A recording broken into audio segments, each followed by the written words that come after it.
Council will come to order. Carla, could you please call the roll? Here. Here. Here. Okay, before we begin, I'll just read a little statement here. The purpose of city council meetings is the orderly consideration of the public's business. Preservation of order and decorum is necessary for due consideration of matters before council. The public is welcome to attend council meetings. During the meeting, there will be time-limited opportunities for public comment on various agenda items. Although citizens can sign up for communications, public testimony on a council calendar item must address the matter being considered. Please state your name for the record. We do not need your address. If you are a lobbyist, please disclose that information at the start of your testimony. If you are here representing an organization, I ask that you also please disclose that as well. Unless otherwise informed, each community member will have 3 minutes to speak in front of the council. At 2.5 minutes, you'll hear a beep and a light will flash on the box before you. At 3 minutes, you'll hear 4 beeps and the lights will flash, and that will be the time for the next person to speak. I ask that you respect the time limit so that there's time to hear from each person who has signed up to speak. Please give handouts to the council clerk and she will distribute them to us. Please testify only on the matter at hand. Council rules of procedure seek to preserve the public order and to ensure that council's deliberations proceed efficiently and that all who want to participate get to be heard. Conduct that disrupts the meeting, for example, shouting during other people's presentations or interrupting testimony or council deliberations, will not be allowed. Please show your support or displeasure with your hands, i.e. thumbs up, thumbs down, or hands up. This is a warning that anyone that disrupts this proceeding may be escorted from the council chambers and excluded from City Hall. Okay, with that, we will... Mr. President, I apologize for my tardiness. May I please have a minute on a matter of personal privilege? Okay. We have a visiting pair of dignitaries, I would say. My brother Peter, who has been an elected member of the Chiltern District Council for over 25 years, which I think is even longer than you've been here, and his wife Katie, who's a consultant on international development and education, are visiting because my son just got married on Saturday. So would you please stand? Yes, stand to be recognized. Welcome. You're welcome.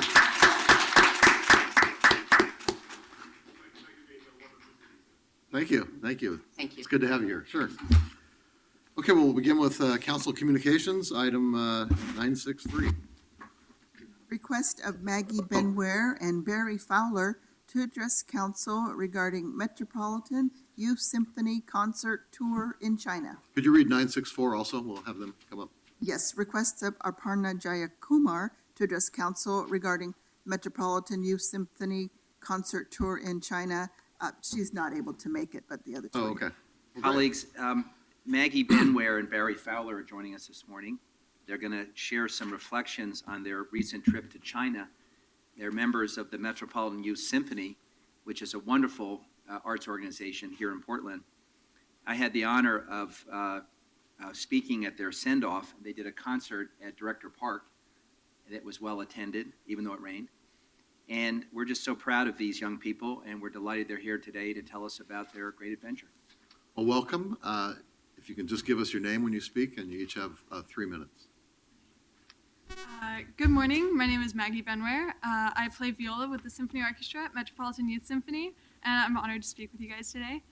I really love MYS. We get to perform here at the Schnitz and recently traveled this June for over 4,000 miles to visit China. So it's been amazing.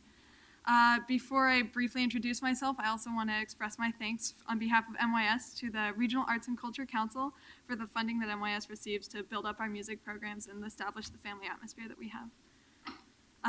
I'll briefly introduce myself. Like I said before, my name is Maggie. I am a rising senior this year, and I have played viola for 4 years. This year is my second with MYS.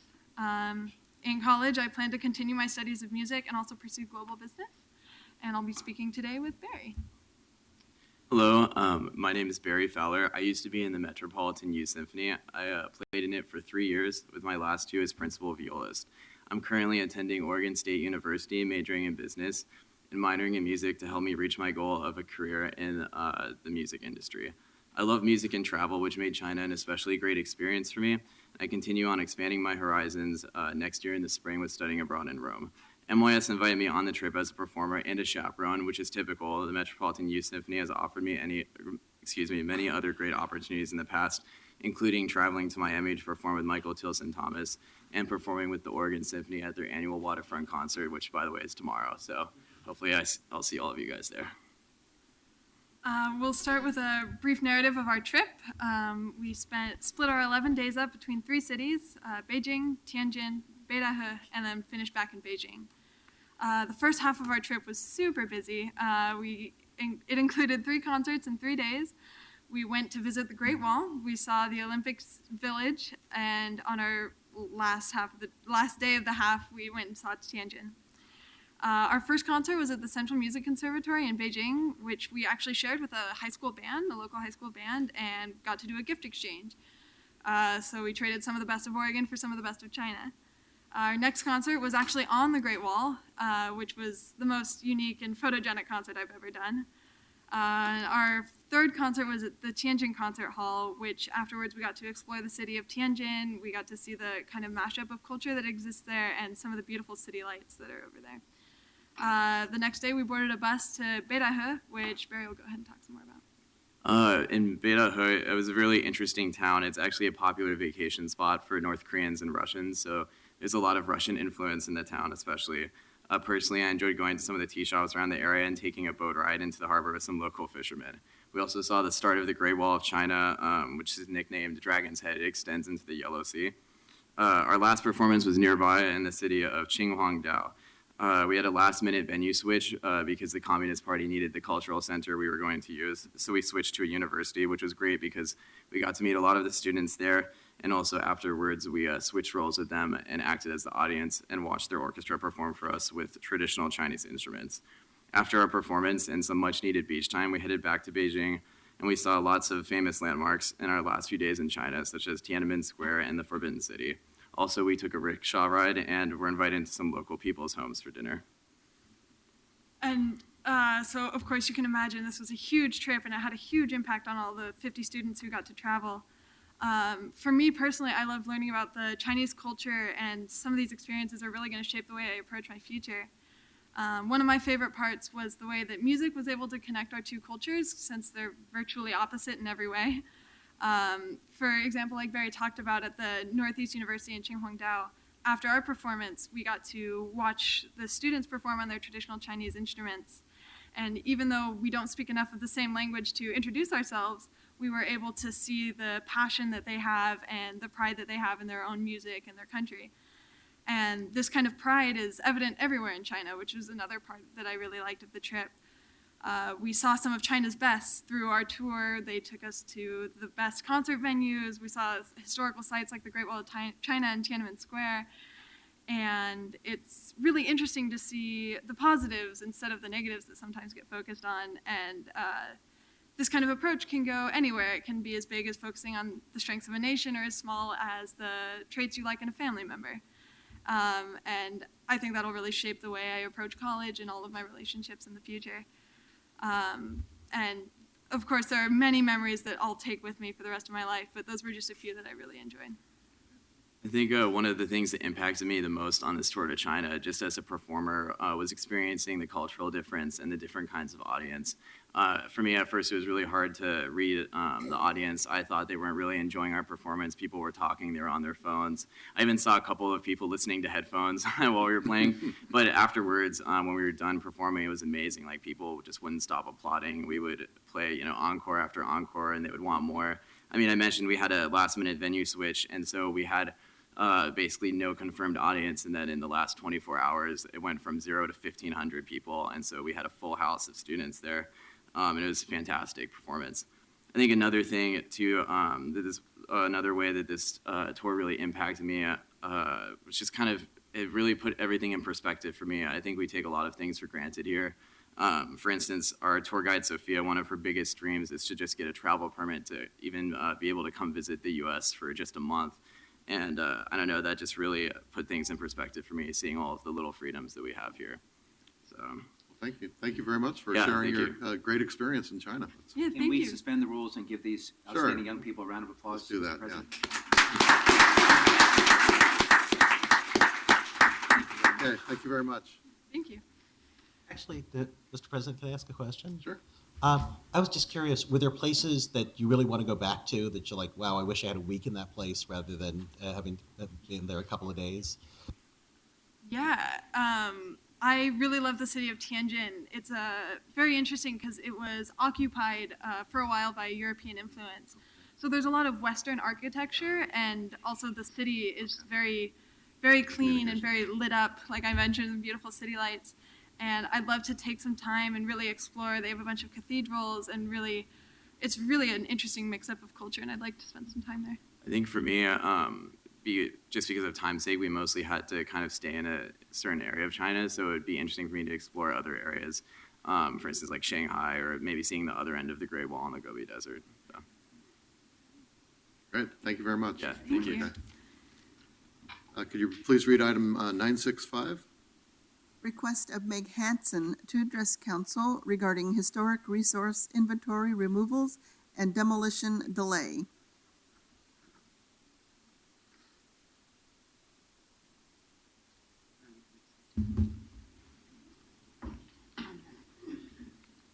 Also 966 has come up. This is 966 also? Yes. Okay, why don't you read that and we'll, Request of Kyra Goodhart Littlefield to address council regarding historic resource inventory removals and demolition delay. welcome. All you need to do is give us your name and you each have 3 minutes. Do you have your binders? I don't have a binder. But go ahead. Thank you. We may have them in our offices.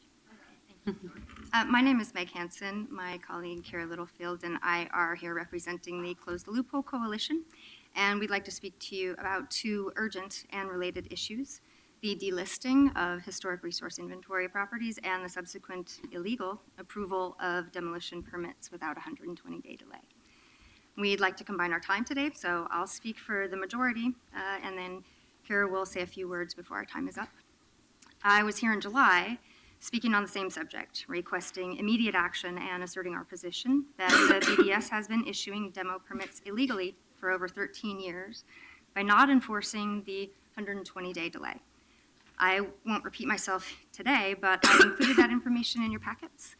This is not the first or the second or even the third time that the council has heard these assertions or our urgent requests. In November of last year, you heard extensive testimony from members of the Historic Landmarks Commission, Restore Oregon, the Architectural Heritage Committee, and others. I've included the minutes from those meetings in your packets as well. There was quite a lot of focus on the HRI and the demo delay loophole, as well as the pending decision before the Oregon Supreme Court regarding owner consent and delisting. The HLC used the words like shocking and alarming at the realization that the 120-day demolition delay was not being enforced for HRI removals, and the ease with which developers could purchase, immediately delist, and receive demo permit approval. Restore Oregon had previously stated that this practice was a violation of state law and that it circumvented the city's long-established historic resource demolition delay provisions. Immediate action was requested to close the loophole, and a very quick and easy pathway to compliance with state law was recommended. In addition, a request was made at that time to prohibit all delistings pending the Oregon Supreme Court decision, stating that failure to take immediate interim action would result in irrevocable public harm. Regarding the 120-day delay, Councilmember Fish said at the time, we could tackle that very quickly and put something in place. Council didn't act, and indeed our historic heritage has suffered more irreplaceable losses since then.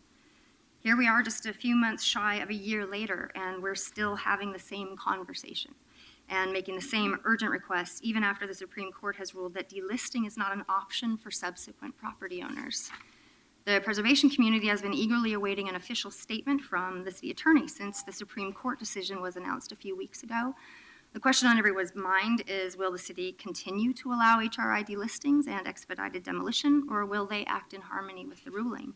The city attorney has not issued an official decision that I'm aware of. Informally, they've indicated their opinion is that the ruling does not apply to HRI properties because they're not official designations, that it only applies to historic landmarks. The state definition of designation and the context in which designate is used is broad and not limited to historic landmarks. This splitting of hairs over the word designate in order to justify the continued fast-tracking of HRI demolitions is absolutely contrary to both the spirit and the letter of the law.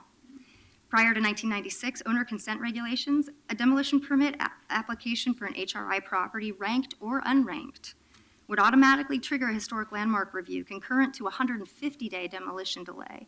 At that time, the history and significance was revisited, and there was an opportunity then to designate it as a historic landmark and even potentially pursue a public purchase. Once owner consent regulations came into place, there was no longer a process to review those potential historic landmarks. They were forever stuck in that demoted status of historic with a little h. HRI properties listed as eligible and contributing meant something then, and it means something now. If HRI properties are deemed unworthy of applying the Supreme Court's ruling, that would be in direct contravention of the court's intent and would further dismantle the framework of Goal 5 historic resource protections, which the legislature didn't intend. Members of council, we want to repeat yet again a request for immediately complying with state law by closing the HRI demolition delay loophole once and for all. Give HRI properties back the 120-day demolition delay, whether you continue to allow them to be delisted or not. This you can do immediately, regardless of the absurd semantic dispute and hair splitting over the word designate. And we urge you and the city attorney to extend the Supreme Court ruling to HRI properties. Failing to act immediately would only continue the erosion of public trust and perpetuate the practice of surreptitious deregulation. You're cutting into Ms. Goodhart's time, so. I'm almost done, which Okay. we will then challenge and subject to judicial review before LUBA. We urge you to err on the side of caution and careful consideration, rather than continuing to err on the side of irrevocable harm and regret. Thank you. Goodhart, you have a minute? My name is Kara Littlefield. Oh, I'm Thank sorry. That's okay. Thank you to the council members and everyone who came here today to show you their support. The heart of the Sunnyside District at 34th and Belmont, near where I live, is currently under the threat of demolition. All of the buildings that make up our historic street car era Main Street were on the Historic Resources Inventory until earlier this year, when 2 of them were delisted, and now there is a demolition permit issued for 3334 Southeast Belmont. It will be the first domino to fall in one of Portland's last intact historic main streets. I became actively involved because I love the city and the historic texture that drew me and so many others here in the first place. I'm here to support the CLC's request for an immediate 120-day demolition delay for all HRI properties so that there is at the very least an opportunity for public comment or conversation before any more of our community treasures are delisted and demolished. Thank you. Just want to let you know, we will be making an announcement this week about responding to the Supreme Court ruling and our policies. Thank you. Thank you both for being here. Item 967. Request of Sherry Willoughby to address council regarding impact that accessory short-term rentals have on residents. Good morning. Good morning. All you need to do is give us your name, and you have 3 minutes. Thank you, Sherry Willoughby. I want to thank you, Commissioner Fritz, and your staff, and those of Commissioners Novick and Salzman, Ross Crone, Mike Liefeld, and Terry Williams for your interest, help, and direction of my inquiries to relevant parties. I also want to commend Justin Lindley because he told me that he really wanted me to not just talk about my issue, but mention that it affects all of Portland as well. He earns my highest respect. I hope you can help with this matter. Airbnb came to my neighborhood this March, 3 months after I bought a little condo with a great view of trees. Little did I know that this was about to change drastically. It has taken a Bletchley circle to get me here today as we piece together information over 3 months that this Airbnb hopes to site a commercial parking lot in our neighborhood. The exact scenario Ordinance 18976 foresaw but failed to prevent. Every day, we fear the loss of our trees, excavation of our hillside, and construction of a large unsightly heat-retaining retaining wall to hold the hill. Never mind that the house already has 3 parking spaces in addition to the 2 in the garage. We've asked the city to withhold or withdraw the permit for this business. We've argued unsuccessfully that this is a ghost hotel with guests being its only occupants. Unfathomably, the city turns away eyewitness proof of lack of ordinance mandated 270 days a year occupancy, seeking only to establish owner residency through DMV records, DMV and other records that the owner has altered to reflect residency falsely. The city is also in trouble by the number of bedrooms rented out at the time of permit application.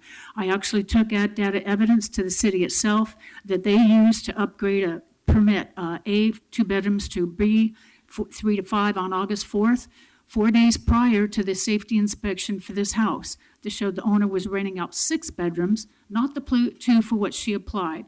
A BDS supervisor refused to consider this application, this evidence of application for the wrong permit, refused to even put it on file, telling me to return with it after the 2-bedroom permit was granted on some future date. Only yesterday did I finally work my way to someone in planning and zoning who told me definitively that permits to rent out 6-bedroom STRs are not granted at all. The same BDS supervisors also saw no need to connect the permitting of 2 Portland homes for this owner with each other or other ASTR rentals by this person and a business partner, simultaneously permitting both in Portland. And I just learned that the permitting process can just drag on and indefinitely while a community waits to present violations is delayed.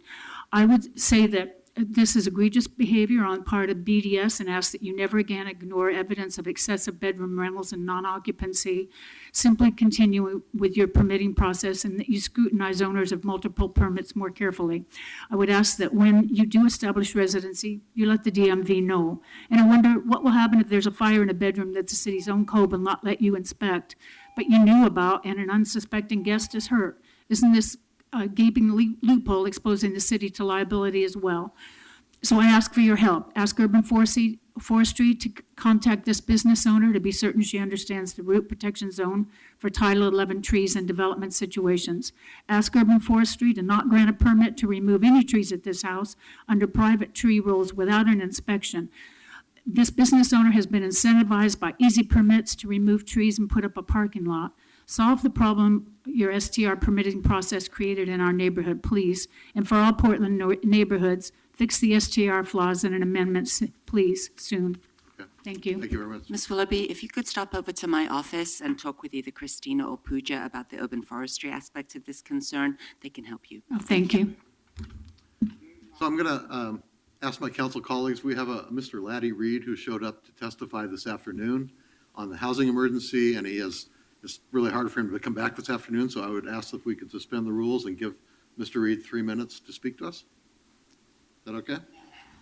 Okay, Mr. Reed, come on up, and you have 3 minutes.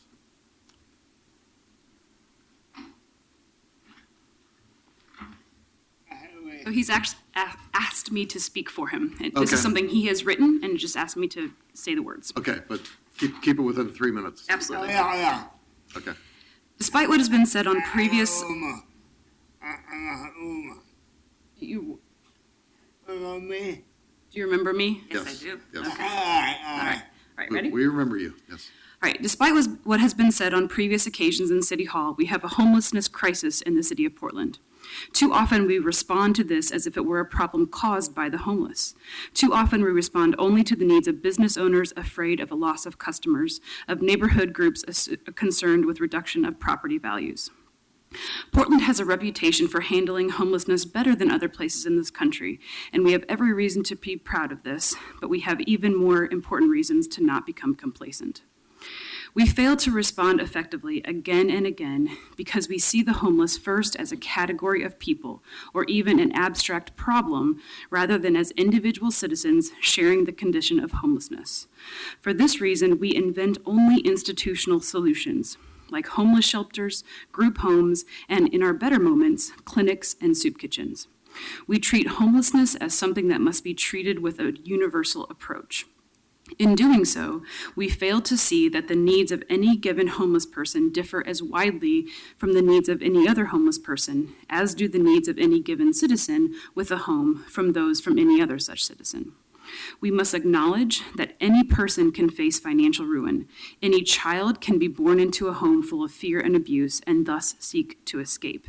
We must acknowledge that many people do not have a safe and reliable place to sleep and are still very independent and capable, and they do not need institutionalization.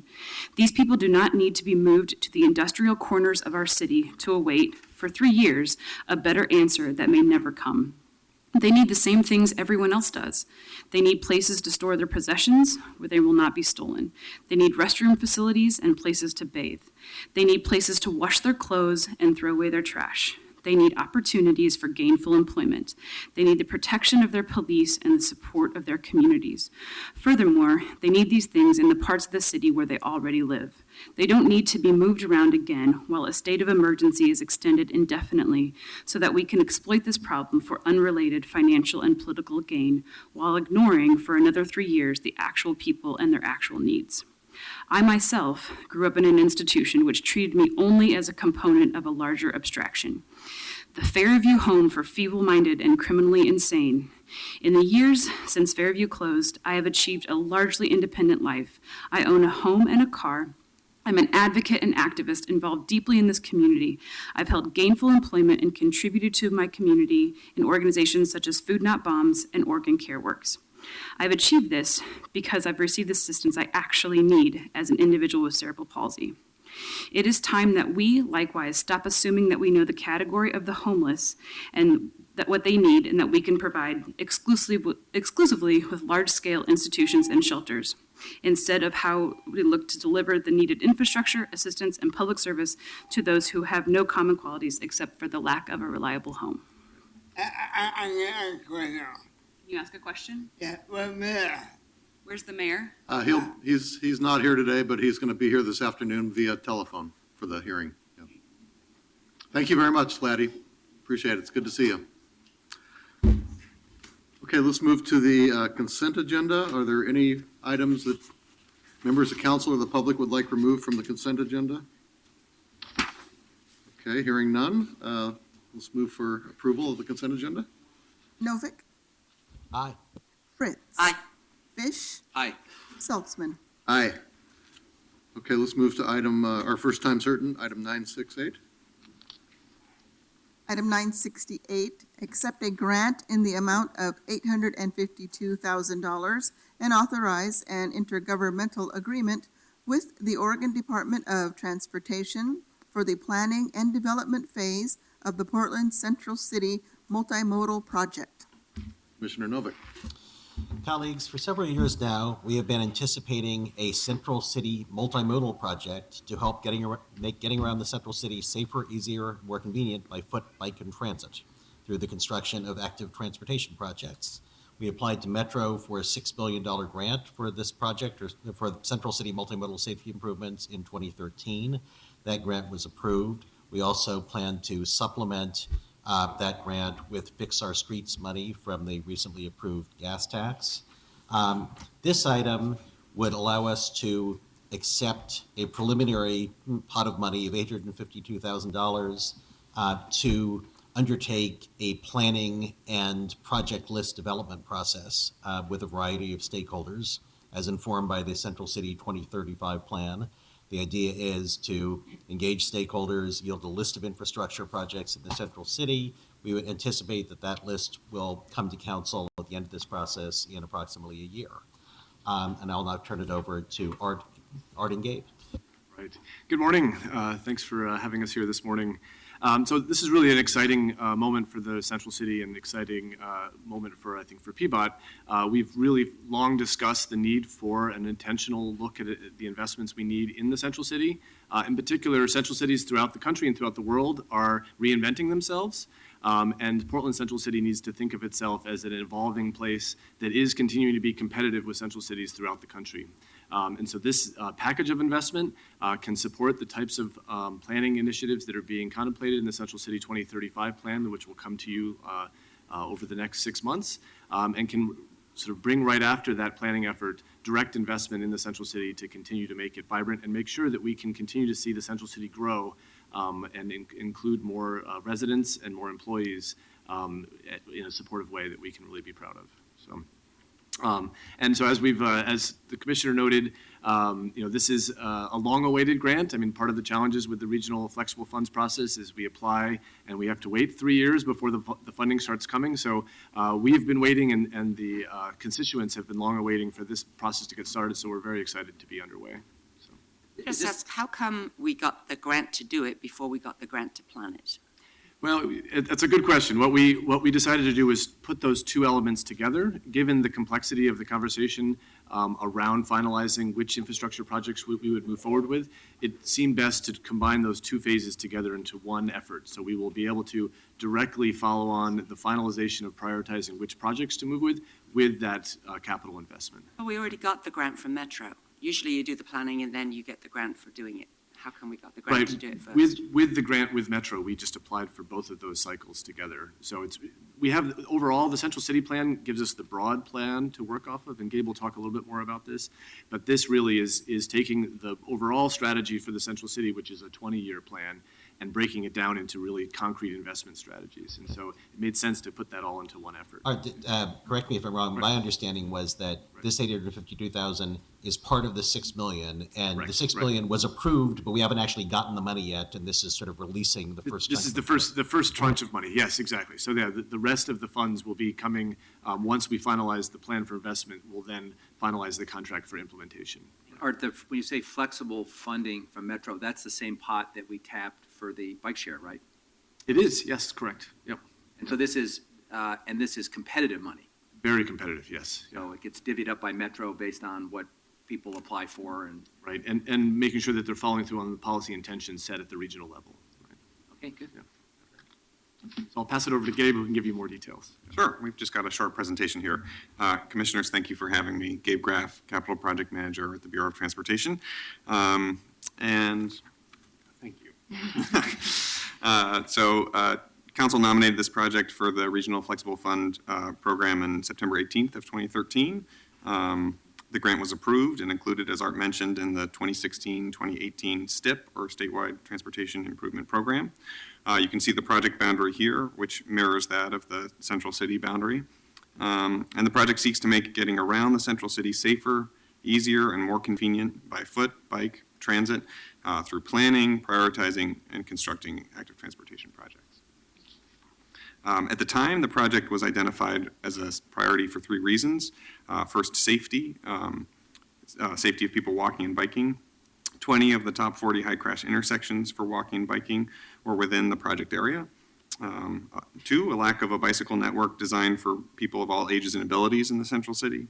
And finally, a lack of clarity from stakeholders and the public on a strategy for active transportation improvements in the Central City, particularly for the bike network. And another key reason for this being a priority is growth. Today, Central City is home to the densest concentration of people and jobs in the state. It serves as the region's economic hub. And as you know, 30% of Portland's growth is expected to occur within this boundary, which represents just 3% of the land. 37,000 new households, 51,000 new jobs. How can we safely and efficiently get people to these jobs, the cultural amenities, the retail, the dining that the Central City has to offer as it grows? That's a key question of the Central City 2035 plan, and we see this project as one of PBOT's first significant investments in that vision. So as Commissioner Novick mentioned, we have $8.8 million against this effort, and this initial funding of $852,000 will pay for the planning and development phase, resulting in a prioritized project list. We'll break those projects down into tiers with top priority projects fitting within the dedicated funding that we are discussing here today. We'll also develop a second tier of projects that we don't have the dedicated funding for, but we'd seek to find funding for in a 5 to 10 year time horizon. and a final tier of projects that we'll consider with the community, but unlikely to move forward in the near term. We'll be back at council with that prioritized project list, and also to seek your approval to authorize the construction and design phase for those top-ranked projects. As Art mentioned, the good news is we have a strong foundation here in the quadrant plans and with the Central City 2035 proposed draft shown here. And also our effort is inclusive of the Green Loop, one of the big ideas in the Central City 2035 plan. We've included 2 members of BPS's Urban Design Studio in our project team so that we can best collaborate on this effort. Here is our rough timeline. Public outreach is underway now. We are conducting an early input survey, meeting with stakeholders and presentations to groups like the Downtown Neighborhood Association, Portland Business Alliance, Travel Portland, the Central East Side Industrial Council, the Freight and Pedestrian Advisory Committee, and others. Upon approval of the IGA, we can begin work on this planning and development phase, which will include stakeholder interviews, forming an advisory committee, and digging into the feasibility of the lines in these plans. We hope to complete this phase within a year with design and construction to follow. As Art mentioned, with all of these presentations, we've been underscoring that Portland streets and public spaces have always been evolving, and that this tradition of innovation and creative problem solving is something we hope to leverage in this effort. We've been experimenting with some elements of this vision. This is the street seat across the street from the 1900 building.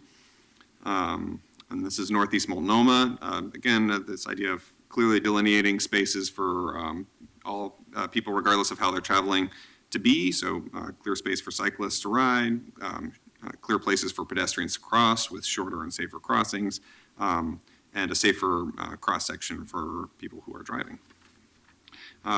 We've also been experimenting with demonstration projects to engage the public on what different ideas for streets could be. So this is Better Block's demonstration of a better Third Avenue, which we later implemented. And also community-led projects. So Second Avenue was reconfigured following the Better Block demonstration and a request from the Old Town Chinatown Community Association that was striped earlier this summer. And finally, Biketown. We've got 1,000 bicycles in a service area that largely mirrors the Central City. So making improvements, particularly in the bike network, for all the new riders who are trying cycling for the first time. Can I ask you a question? It's my impression that this launch of Biketown's been a huge success, and it's partly because I see these orange bikes everywhere in our community. Can you give us a quick update on what you're seeing? Yeah, I think we're very pleased with the success of Biketown. The average bike is getting 1.9 rides per day, so that's 1,900 rides. So we're pleased. So far, it's been greater than projected in terms of usage, and I think one of the most exciting elements has been the sort of unexpected users, or folks who are not regular cyclists, so they're visiting the city, and this is the way that they're enjoying to experience the city. So that's been a really exciting part of the process. And by the way, I talked to a guy recently downtown who was on one of the bikes, and he was stopped at a light, so we just engaged each other, and he was visiting from Amsterdam. Oh. So I said, well, that's interesting. Right. I said, how do you like our bikes? He said, they're a bit clunky, but they work.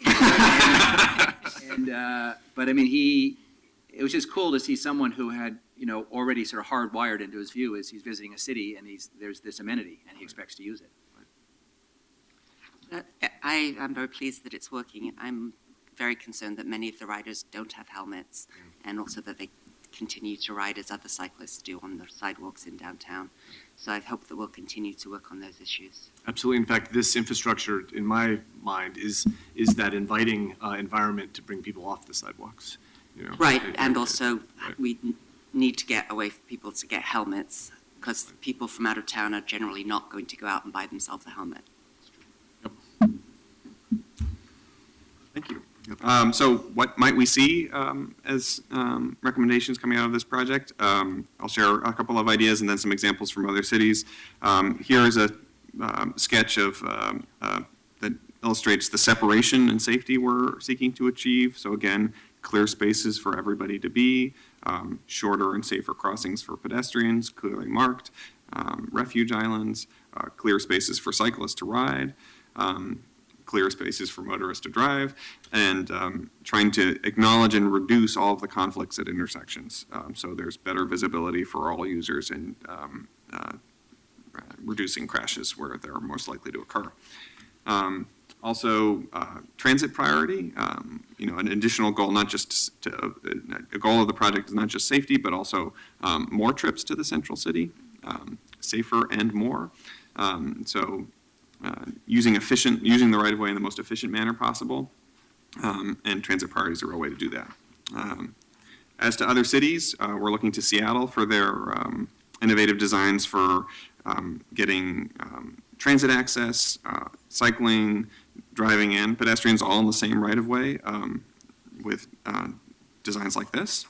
And also for their higher quality finishes and designs. This is outside of the Amazon headquarters. They have very nice looking street infrastructure. Chicago, when I presented this to the Downtown Neighborhood Association, like, do you see any trees in this picture? I don't see any. Oh, we found one. There's one dead tree in the top left.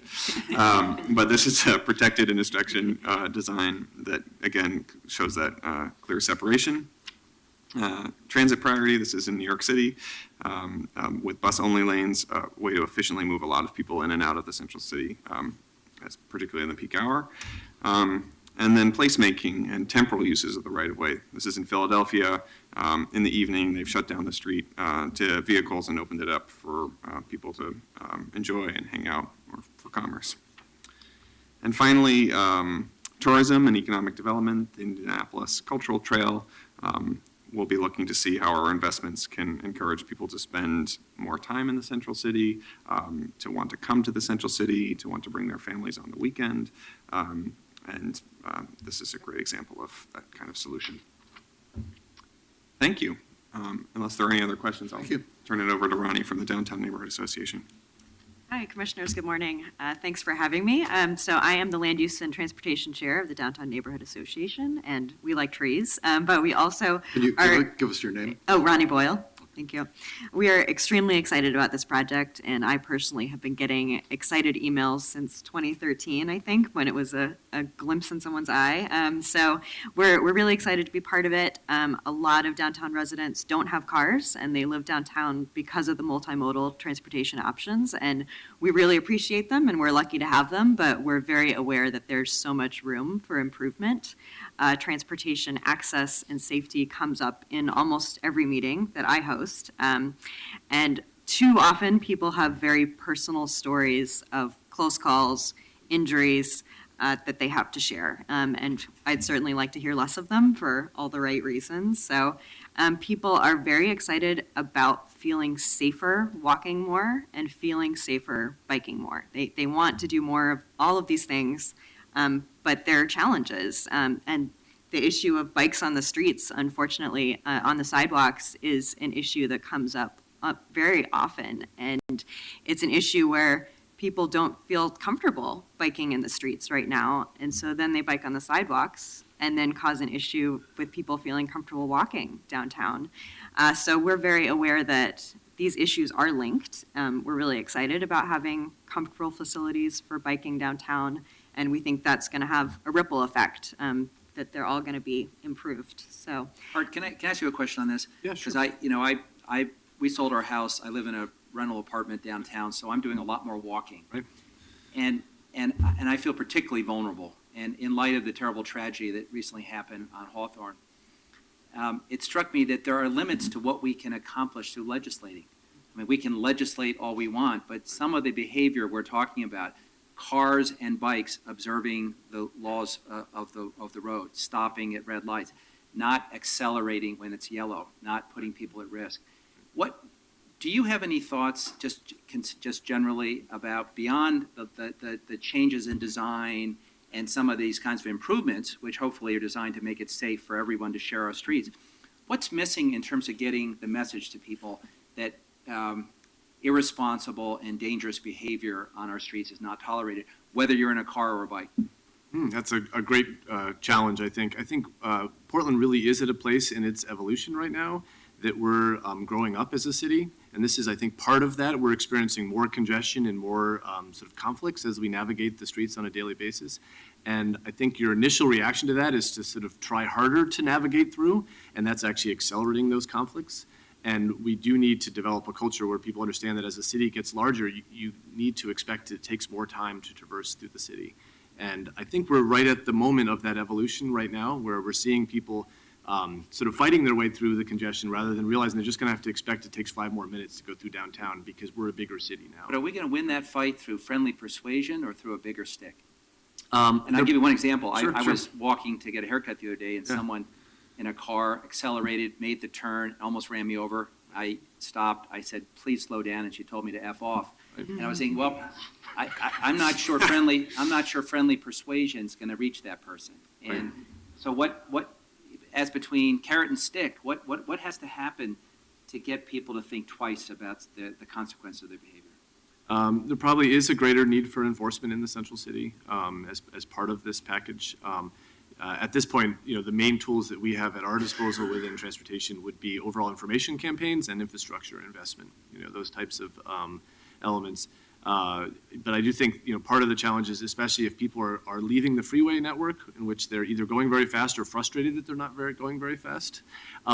When they enter the central city, they're trying to make up time at this point. And that's what's encouraging some of the behavior we're seeing, exactly, where right. where people are making U-turns, they're going through Sure. private rights of way, they're getting frustrated and engaging in even higher risk behavior, which seems to me to work against the purpose of what you're trying to do by making the street safe. No, I think that's exactly true. And I think until we're able to come with levels of infrastructure, not just in biking and walking, but also in transit infrastructure, we're not able to turn the tide in terms of the level of congestion we're seeing on this, especially on state facilities right now. And so this is a key part of this package is making the central city more safe and comfortable. But another piece is really partnering with TriMet on some of those larger investments for sure.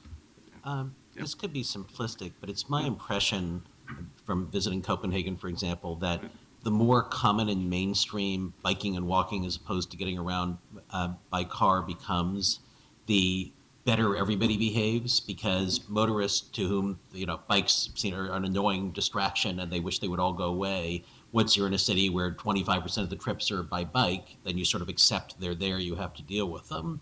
And my impression is that in cities like Amsterdam or Copenhagen, where a huge portion of the population who are not daredevils, who are just kind of regular people, are riding bikes, the culture shifts from one in which, to some extent, the bicycle culture is one of we're bold and brave and young and we're going to zip around like crazy, to, well, no, this is just another way of getting around and we're all, clunking along together, as people tend to do on the bike share bikes. So obviously there's always going to be bad behavior in any context, but I think that as the context changes, my impression is sort of both sides or all sides behave better. Thank you. Okay, well, thank you very much. Thank you. See if anybody wishes to testify on item 968. Anybody wish to testify? No one signed up. Okay, I don't know, no one Oh, signed up. Mr. Lightning wants to speak. Okay, Mr. Lightning.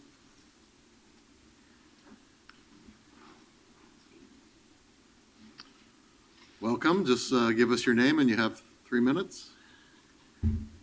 Yes, my name is Lightning. I represent Lightning Watchdog PDX.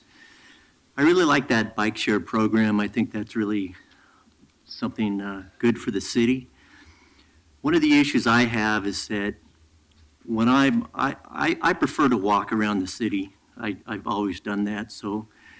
But I like to see people riding the bicycles also. And one of the concerns I have, I try to work with them in a reasonable manner, I guess, is that when I'm going over, say, like Broadway Bridge or the Steel Bridge, it is difficult for somebody that predominantly walks through the city to have the bikes coming alongside them on those type of bridges. And I don't know if there's been any thought put into that on how that should be handled, because some of the walkways, as you know, aren't very wide, so it is a little bit more difficult, say, on the Broadway Bridge to walk and then have the bikes going by you. So I'm hoping maybe some more studies can be done on that as a safety issue, and maybe just a respect for the walkers and the people on bikes and how they can deal with that situation. Another thing I'd like to see is that Central City, I want to see to be kind of designated as the safe zone. And what I mean by that is I like to see the bicycles. I want to see more electric cars type use.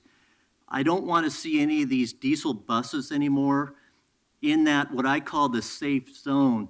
What I want to see established throughout the city is when you call it the safe zone, is also I want to see more emphasis on having clean air.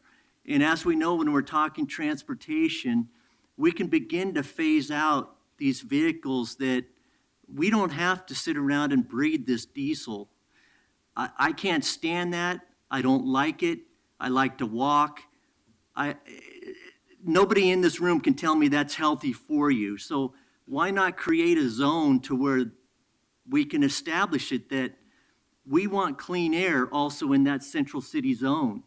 And that should be part of this overall plan, is to begin to phase out any type of vehicles, any type of transportation that is unhealthy for the people that do want to bike, that do want to walk, that do want to live more of a healthier life, and we don't want to breathe those fumes. So I want more emphasis on that, on creating ways to do that. And I know we're talking maybe going in the driverless vehicle position, and I think that would be ideal in that central city plan, and to focus on clean air for the people that want to ride their bikes, that want to walk, that want to live healthier, and shouldn't have to breathe those diesel fumes when they're walking downtown just to go to the parks or wherever they want to go. Thank you. Thank you. Mr. Johnson? Good morning, Commissioners. For the record, my name is Charles Johnson, and I want to make sure that we're not patting ourselves on our back as we're taking steps backwards. On the general issue of transportation, Ms. Fritz previously most clearly raised concerns about how fair enforcement is done on TriMet. And what did not get really brought into that conversation is the fact that there didn't used to be any fair enforcement in downtown on TriMet because there wasn't any fare. TriMet has, I don't know how much intergovernment cooperation there was, or whether they acted unilaterally, but they certainly did destroy first the fareless buses and then the fareless MAX. And when we really talk about public safety and convenient usage of downtown, I think that that's an issue that this body and the County Commission would do well to cooperate and engage with the TriMet on. We won't get into the bigger picture of how the TriMet board should be appointed. The issue Mr. Lightning raised, I'm not sure where we are as far as air quality in the central city core versus other areas. And I know money is always tight, but I think it is worth considering, especially for Mr. Novick, since he's got the PBOT portfolio. If we can, in discussions with Mr. Merkley and Mr. Wyden, maybe there is a magic way that we could, if TriMet won't cooperate with us on the Fairless Square, we can make them reroute all their through the downtown core buses to be into downtown and turn around and go back buses, because there won't be any diesel buses on 5th and 6th Avenue where we'll put electric muni buses. There's plenty of electric buses all over the world, including servicing all of the city of San Francisco, not diesel-powered buses, electric buses. Expenses, catenary, it's beyond the scope of a city budget item, except we did manage to finance the streetcar, which is an electric bus. Probably had substantial federal help maybe with that. But so let's do it again. Let's consider that 5th and 6th Avenue should be served by tram or electrified San Francisco muni-type buses. Thanks, y'all. Thank you. Okay, it's an emergency ordinance. Carla, please call the roll. Novick? Thank you, Ronnie and Gabe and Art and all the folks who worked on us over the years. And thanks in advance to all of the stakeholders who engage in an extensive process over the next year to identify the actual projects. Aye. Fritz? Thank you for all your work. Aye. Fish? Thank you, Commissioner Novick, for really taking a leadership role in helping to make our streets safer. Aye. Saltzman? Yeah, thanks to the Oregon Department of Transportation and the Metro and Commissioner Novick for helping bring home the bacon for some improved safety downtown. Aye. Okay, the ordinance is approved, and let's move to, please read item 969. Appoint Neil Simon, Marcia Rivera, and Roberto Rivera to the Citizens Review Committee Advisory Board to the Independent Police Review, a division of the City Auditor's Office. Constantine, are you presenting? Okay.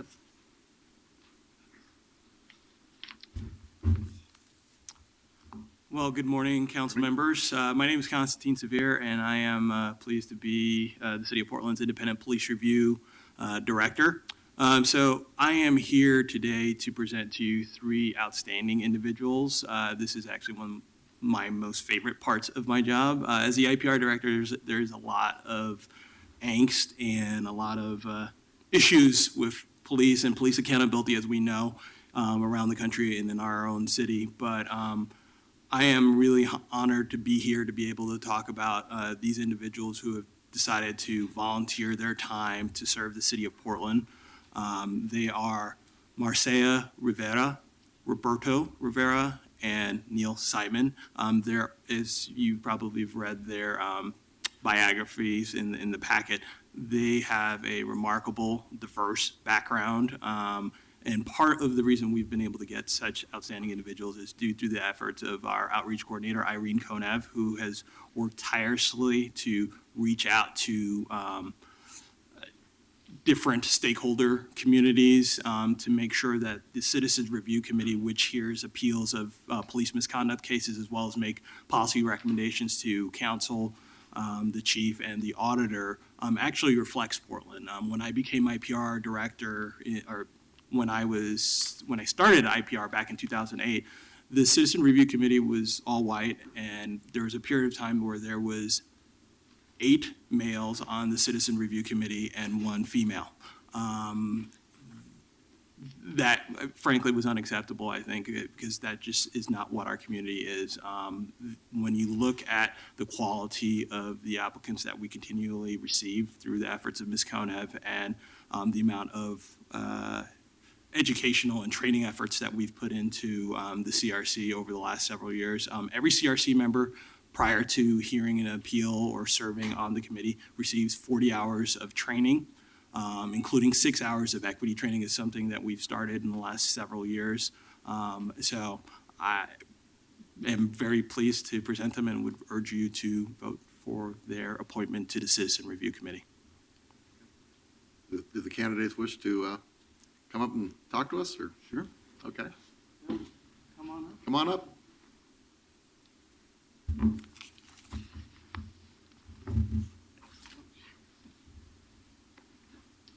Welcome, and thank you for taking on this extraordinary task. If you wanted to address us or say anything to us, or council have any questions, why don't you both introduce yourself first? Thank you. I'm Neil Simon from Southwest Portland. And I'm Marisa Rivera from Southeast Portland. And commissioners, we appreciate you showing the trust in us, and wanted to thank the auditor, Mary Hull Caballero, for putting our names forward, and Mr. Severe and the staff of IPR, Irene and David and others. Just based on the orientation, I can tell you they are doing an excellent job to prepare us for the serious work of the committee, and appreciate the consideration. I have a question. You're both outstanding candidates for a board and commission. We have lots of boards and commissions. What was it about the CRC that led you to be willing to make this tremendous commitment of time and energy? Well, I was invited to participate by Irene, so I want to thank her for that. And I recently moved back to Portland after being away for about 15 years, and I was looking for a way to get involved in the community again. I have a background in psychology and law, so this seems like a great opportunity to do that, and I certainly recognize the great responsibility that, volunteering for this committee involves, and I'm prepared to take up that challenge, and I recognize that, working towards transparency and accountability is important to me and the community that I'm new to. And likewise, I'm a native Portlander, but was away for a long time and came back about 3 years ago and was looking for ways to be involved. And we've seen so many times where the trust has broken down, and something happened a few months prior to this application process or appointment process where a couple young women in our neighborhood actually had an experience where they saw some what could have been nefarious activity happening near where they lived. And we were talking about it. And I said, well, if we see that and we don't really know what's happening, but there's some stuff on the ground, it looks like maybe someone was sleeping there. It looks like there might have been an unsafe situation that you had to walk by and it wasn't that light out. Let's call the police and just see, are they seeing some activity here, or could they step up a patrol every now and again to let us know what's happening here? And these two young women, college age, said, no. And they were not a member of a minority community, but they themselves had seen enough, heard enough, and experienced enough that even they had a complete lack of trust or faith in reaching out to the one institution that you should be able to call immediately to ask for help. And that concerned me. And then as someone who has positive memories of, even as a child, being able to, when I was lost from my grandfather one time, who was only probably a few blocks away, I remember the policeman's face when he helped me get to my grandfather, and the 2 blocks that felt like 2 miles, but the trust I felt from that moment, and how everyone deserves to have that same trust in our police, and what we can do as citizens to restore that trust and rebuild that relationship. And by holding police officers accountable, we hope that we can continue on that road to progress for the relationships in our community. So a few things that motivated me. Great. Well, thank you very much for your service. We appreciate it. And Mr. Rivera's as well. So Mr. Rivera would love to be here, but he's currently taking care of his elderly mother who's quite ill. And I can't speak highly enough of Mr. Rivera. He is a young man. He's only a couple years younger than me, but he feels much younger in spirit. And I have seen him grow as a community leader. He was already a leader before he became a member of the Citizens Review Committee, but I have seen him grow and learn things that he's able to take to his community, as well as take things that he's hearing from his community to the Citizen Review Committee. And I think that's really the importance of why we have such important community boards, not just the CRC, but others. But at least from my vantage point of working with the CRC and seeing how the CRC has grown over the last several years, I think these new appointees will stand in good stead with the rest of the committee. Great. Okay, well, let's see if anybody wishes to testify on. Anybody wish to testify on item? And Carla, do we have a Scrivener's error that we need to adopt, or? It's just a Scrivener's error. Okay. Does not need a motion. So. Okay, great. Yes. Yeah, if you could have a seat, we'll see if take some public testimony. We have 3 people signed up. Please come on up. Robert West, Dan Handelman, and Charles Johnson.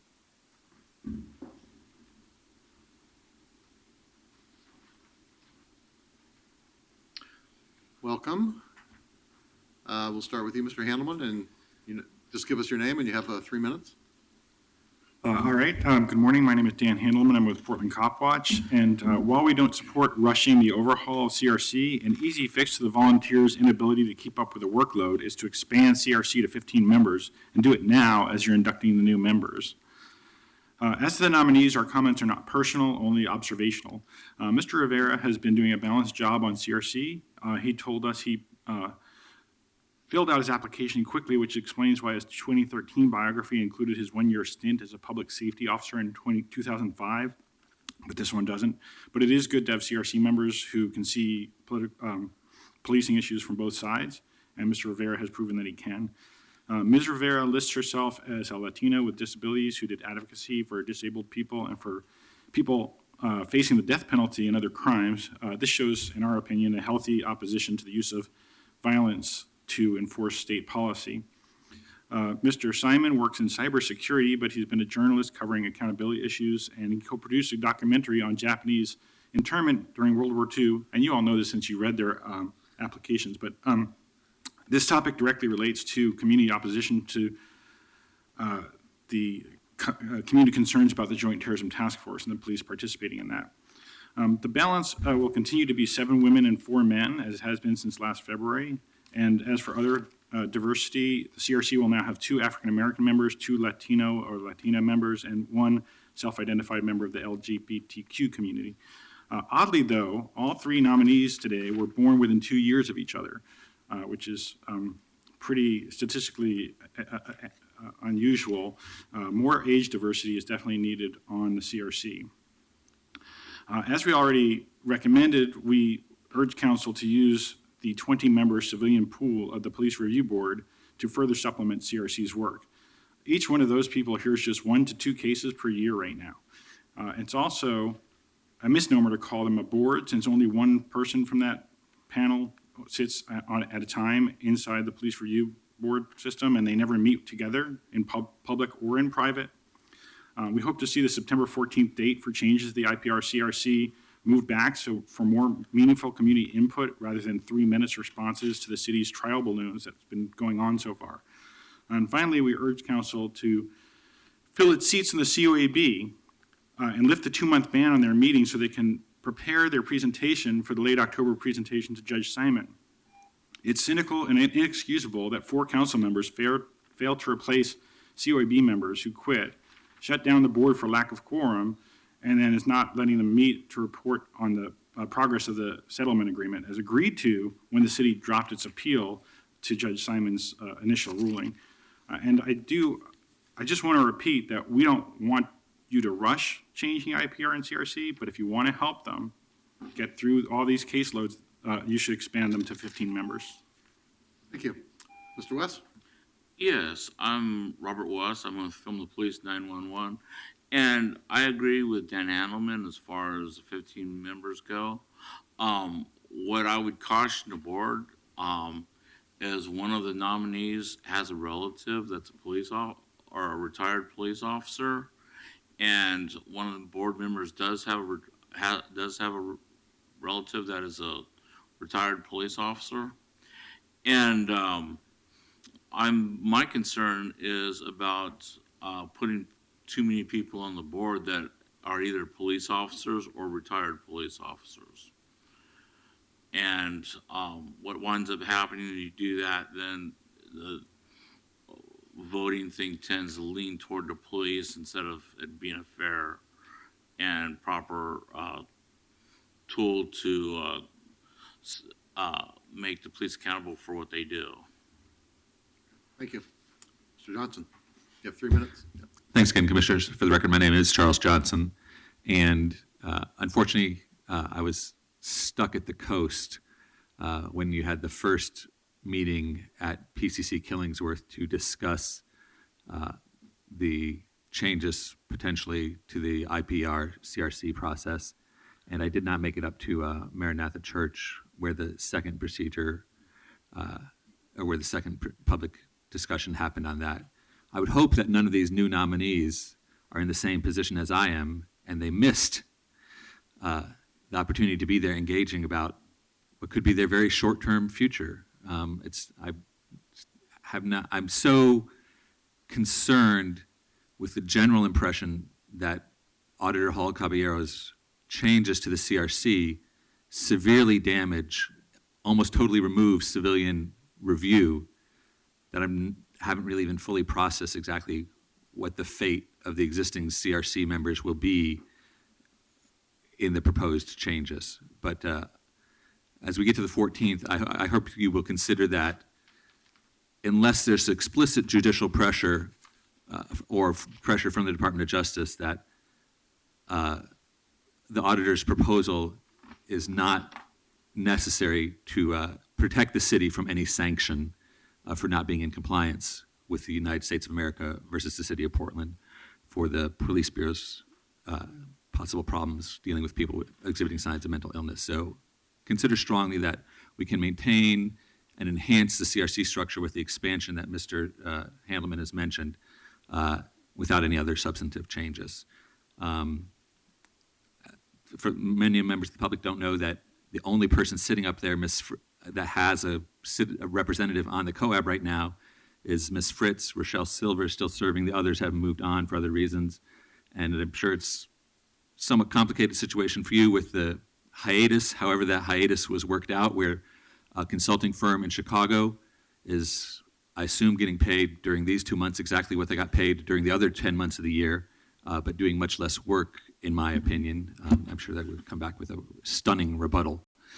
But Charles, can I address one thing? Yes. You raised? So my appointee, Senator Abel Gordley, resigned, as you know. And it was fairly recent, relatively. Relatively recently. I contacted her to debrief her, and she asked me to meet with Kathleen Sadat and others to learn more about some of the challenges that the COAB and COCO are facing. I've done that. I plan to come back to Abel to debrief again her experience, and we will be recruiting another person that I'll nominate. Thanks very much. And I may have even seen her coming in or out of the building on a previous Wednesday, Ms. Sadat. And there were definite problems, even though people that I associate with regularly are here now and have been here in the past.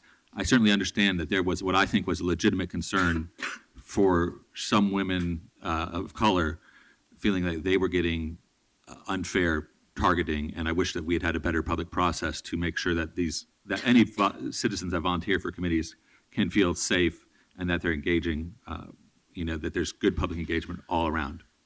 Thanks, y'all. Okay, thank you all. Thank you very much. Okay, it's a resolution. Oh, I'm sorry, I got one more.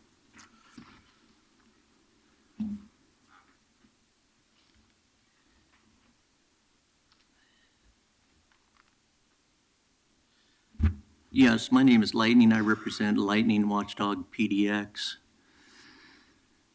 One of the things that I may have an absolute disagreement with the auditors on is that the last thing you want to try to do is to remove the public communication at any of these type of meetings. Public bodies must conduct business in public. It's really that simple. If you don't want to do that, don't represent the public. Find another job, do something else.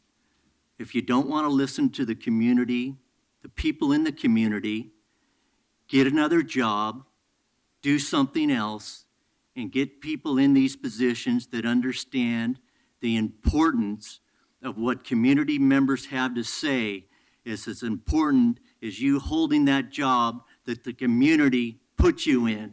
If you don't like that, get out of your job, because the community will come back and find plenty of people that will respect what the community has to say, understand that you are a public body, you must conduct your business in public, and you must listen to the public. And if you don't want to do that, don't get in these positions. If you want to limit what the public has to say, don't get in these positions. The public is there for a purpose such as you are. When we sit in these seats here, if you don't want to listen to us, leave your job, because next time around, I can guarantee you, you won't get our votes. We'll do a recall effort on you, and we will remove you out of office. So when you start thinking about coming in and saying the public should not come to these meetings, the public should not communicate, let the public communicate back to you. You're going to be removed out of your positions, and we'll replace you with people that understand the importance of freedom of speech, your First Amendment rights, such as Federal Judge Michael Simon on this settlement agreement, understands and is a scholar in that area and understands the importance of people speaking and having the ability to speak, whether you don't like what we're saying, remain viewpoint neutral, content neutral, and develop a thicker skin. And if you don't like it, get out of your job. Thank you. Okay, resolution, please call the roll, Carla. Novick?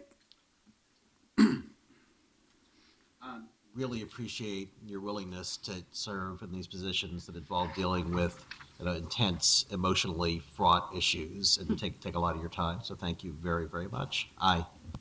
Fritz? Thanks to Constantine Sever and Irene Conniff for your very good recruitment. It is wonderful to see the diversity and the gender balance in this committee. And thanks to everybody who's willing to serve. As you know, there's been some news reports of this particular committee having more than freedom of expression in some cases, and that has been quite frightening for committee members. So thank you for your willingness to serve, and we will continue to strive diligently to make sure that everybody, including volunteers on the committee, have the opportunity to do their public duty. Thank you. Aye. Fish? This is one of the most important and challenging assignments that a citizen can take on. And so I want to specifically thank Neil Simon, Ms. Rivera, and Mr. Rivera for agreeing to serve. This kind of service is selfless. It requires an enormous commitment of time and energy. But if we get it right, there's an enormous community benefit. So thank you for agreeing to take on this assignment, and I'm very pleased to support your nomination. Aye. Saltzman? Well, I'd also like to acknowledge Irene Conniff and her outstanding recruitment here. This is a great class. Ms. Rivera, Mr. Simon, and Mr. Rivera, you look like outstanding candidates, and we appreciate the tremendous commitment of time that you're making to serve the residents of Portland. So thank you very much. Aye. Okay, you are appointed. Resolution adopted. And we'll go to our regular agenda, item 977. Authorize an intergovernmental agreement with the U.S. Department of Justice, Office of Justice Programs, National Institute of Justice for $30,000 for the Portland Police Bureau to participate in the NIJ Real-Time Crime Forecasting Challenge. I see Sergeant Stewart there in the back. Are you going to talk to us about this? Yes, sir. Okay.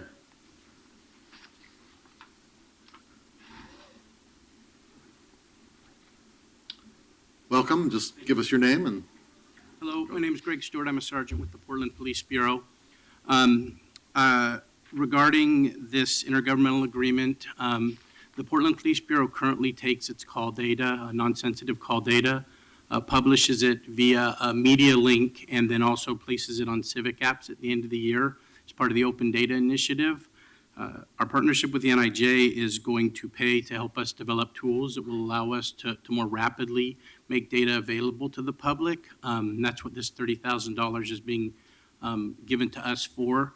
While that's beneficial, I think the bigger benefit is going to be twofold. The first is they're going to assist us more generally in making data available, provide technical expertise so that we can move more of our data, such as stops data, online. We've already received free consulting on different agencies such as Houston that are putting data such as officer-involved shootings and different things online, making those data available to the public. And the other big benefit is as part of a challenge award, there'll be a number of entities using those data to identify locations that persistently create calls for service to the police. With that information, we can identify the factors in those locations which are resulting in those calls and ideally work through prevention to address the issues and reduce our call load overall, which is very important given both staffing constraints and the increased calls we received. Okay, thank you. Any questions? Okay, thanks, Sergeant Stewart. Thank you very much. Anybody wish to testify on item 977? Okay, seeing none, it's an emergency ordinance. Please call the roll. Novick? The more the police bureau can make data-driven decisions, the better. So very glad to see this. Thank you, Sergeant Stewart. Aye. Fritz? This is obviously very innovative and looks at the data that's happened since 2012 as well as projecting for 2017. So I appreciate the evidence-based data provision that will help us with crime prevention. Aye. Fish? Aye. Saltzman? Thank you, Sergeant Stewart. Aye. Okay, the ordinance is approved. Item 978. Authorize an intergovernmental agreement with the Portland Development Commission for fiscal year 2016-17 economic development activities for a total value of $5,818,465. Do we have anybody here to present on this? Okay.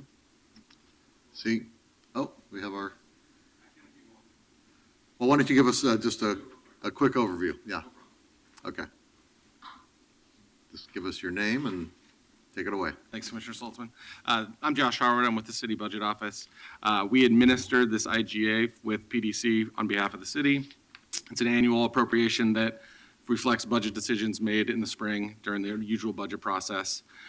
Because PDC is not technically a city bureau, we entered an IGA with them and amend as needed after the fall and or spring bumps. And so this is merely reflective of those decisions being made already. Dan, can I just give a clarification? Sure. Just for the record. So this is general fund money being spent by PDC. $5.8 million of general fund money. $4 million of that goes to neighborhood economic development, which includes $1.1 million for neighborhood commercial corridors, and there is funding for the Sugar Shack development in Cully that we've all been interested in. Just under $500,000 goes to Venture Portland. Just over $1 million goes to small business support. A little over $1.2 million goes to workforce economic opportunities initiatives. $50,000 to small business working capital, seems unduly modest. $30,000 to the VOS Worker Center, which I believe is now ongoing. Is that correct? And then $1.8 million goes to the traded sector, job creation and retention. Of that, $1.2 million for cluster development and about $500,000 for entrepreneurship support. That's how our general fund money is carved up by PDC for economic development. Do you wish to add anything, or just here to answer questions? No, just that this year is the first year that we're incorporating performance measures into the actual IGA that we have with them as part of CBO's larger performance management efforts. So. Good, great. Any questions? Okay, thank you. Anybody wish to testify on item 978? Okay, seeing none, it's an emergency ordinance. Please call the roll. Mr. West, did you want to testify, or? Oh, okay.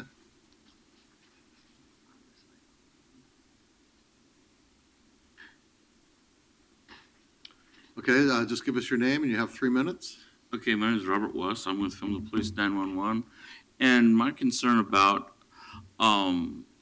giving private companies money or organizations money, one is that once you start doing it for one organization or one company, then all of a sudden other companies want the same thing and same privileges and stuff like that. And the other thing is that the city money should go in for the city stuff. We have roads that need to be replaced. We have roads that need to be fixed. We have roads that have no sidewalks. We have safety stuff. That money could be used for any number of other projects. The Portland Police is always asking for money, and they just bought a whole bunch of bicycles for a bunch of kids and had a big old party over at North Precinct a couple weekends ago. So my concern is that, you know, it's easy to throw money everywhere, but where does the people of the city of Portland benefit from you giving this organization money? So maybe I can just take a quick crack. Under Mayor Adams, we started giving more general fund money to the Portland Development Commission to support neighborhood economic development. And the idea was to extend beyond just the traditional model of how we use TIF to spark entrepreneurship and job creation and economic development in neighborhoods. We created some microeconomic districts, and we experimented with some new models. And the goal is to create more jobs and prosperity outside of downtown and some of the traditional areas, and through that, create opportunities for people that maybe in the past didn't get a fair shake. Your question about what's the outcomes, PDC is now going to be doing some more detailed reporting on how this translates into jobs and tax receipts, and we have to be obviously mindful of that. But this reflects our view that we want to help jumpstart economic development in the neighborhoods, and that's the general gist of this appropriation. It's about $5 million out of a $3.6 billion budget. But again, it was Mayor Adams who said that PDC needs to do more around job creation, and we need to focus on neighborhoods, not just downtown. So that's the value system behind this. Okay, but the other problem that I see is how do we verify where they're spending their money? So that's an oversight issue, and I think that's a good point, and we'll certainly work with PDC to make sure we can account for those dollars. All right, thank you. Thank you, And sir. during the budget process where we have significant public input, we look at not only what should we appropriate for the coming year, but how has an organization like the Portland Development Commission used the money last year. So there was a lot of discussion about this during the budget. Thank you. Okay, Carla, please call the roll. Novick? Aye. Fritz? Aye. Fish? Aye. Saltzman? Aye. Okay, the ordinance is approved. Item 979. Authorize 5-year price agreements for purchase of aggregate supplies from Baker Rock Crushing Company doing business as Baker Rock Resources, Jim Turin and Sons, Inc., doing business as Mount Hood Rock Products, JW Underground, Inc., Porter W. Yett Company, and Wilkins Trucking Company, Inc., for an amount not to exceed $14,500,000. Welcome. You're here to present. Give us your name, please. Good morning. I'm Larry Palat from Procurement Services.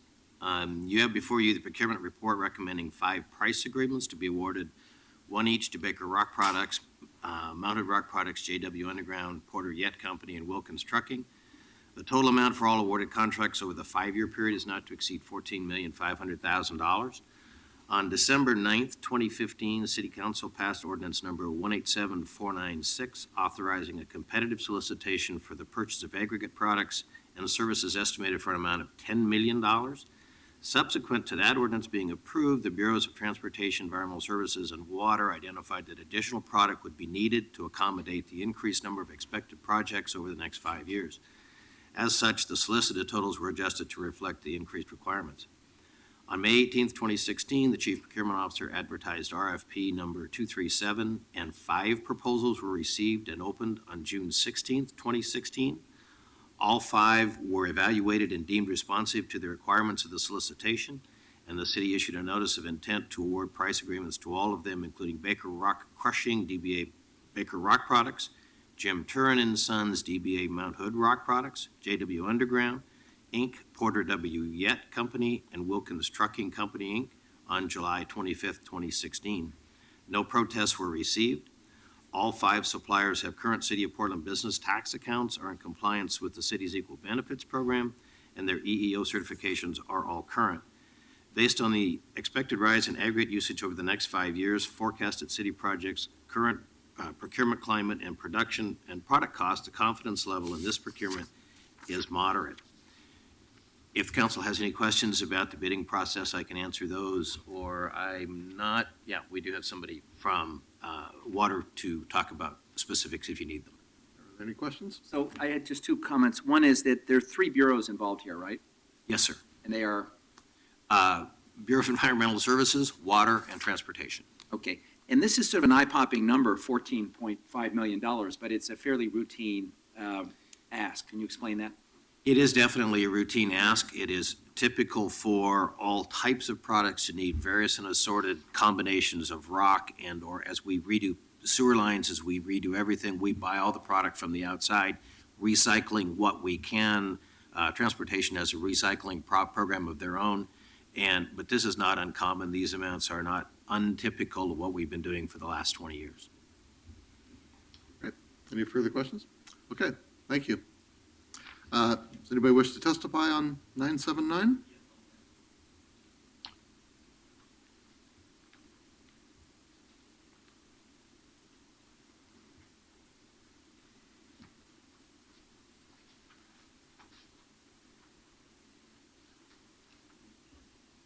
Okay, go ahead. Give us your name, and you have 3 minutes. Yes, my name is Lightning. I represent Lightning Watchdog PDX. The only concern I had on this overall bid and the number amount was I noticed on Wilkins Trucking Company, they were awarded $10,500,000, which obviously was the highest amount awarded. Now, I understand they're more of a trucking company, but they might have an affiliation with Meadows Rock and Recycling. And it was my understanding on this process, this was really to get more inventory lined up on the rock and have that lined up with certain people. So I was just kind of curious on if Wilkins was really hired more for their trucking aspect of their company, why did they get such a large amount delivered over to them of the $10,500,000, and why wouldn't that have been divided up between other trucking companies just to move rock? So I was kind of curious on that, if someone might be able to answer that to me. We'll have the gentleman back up, Okay, and okay. we'll answer that question. Thank Okay, you. very good, thank you. Thank you, sir. Okay.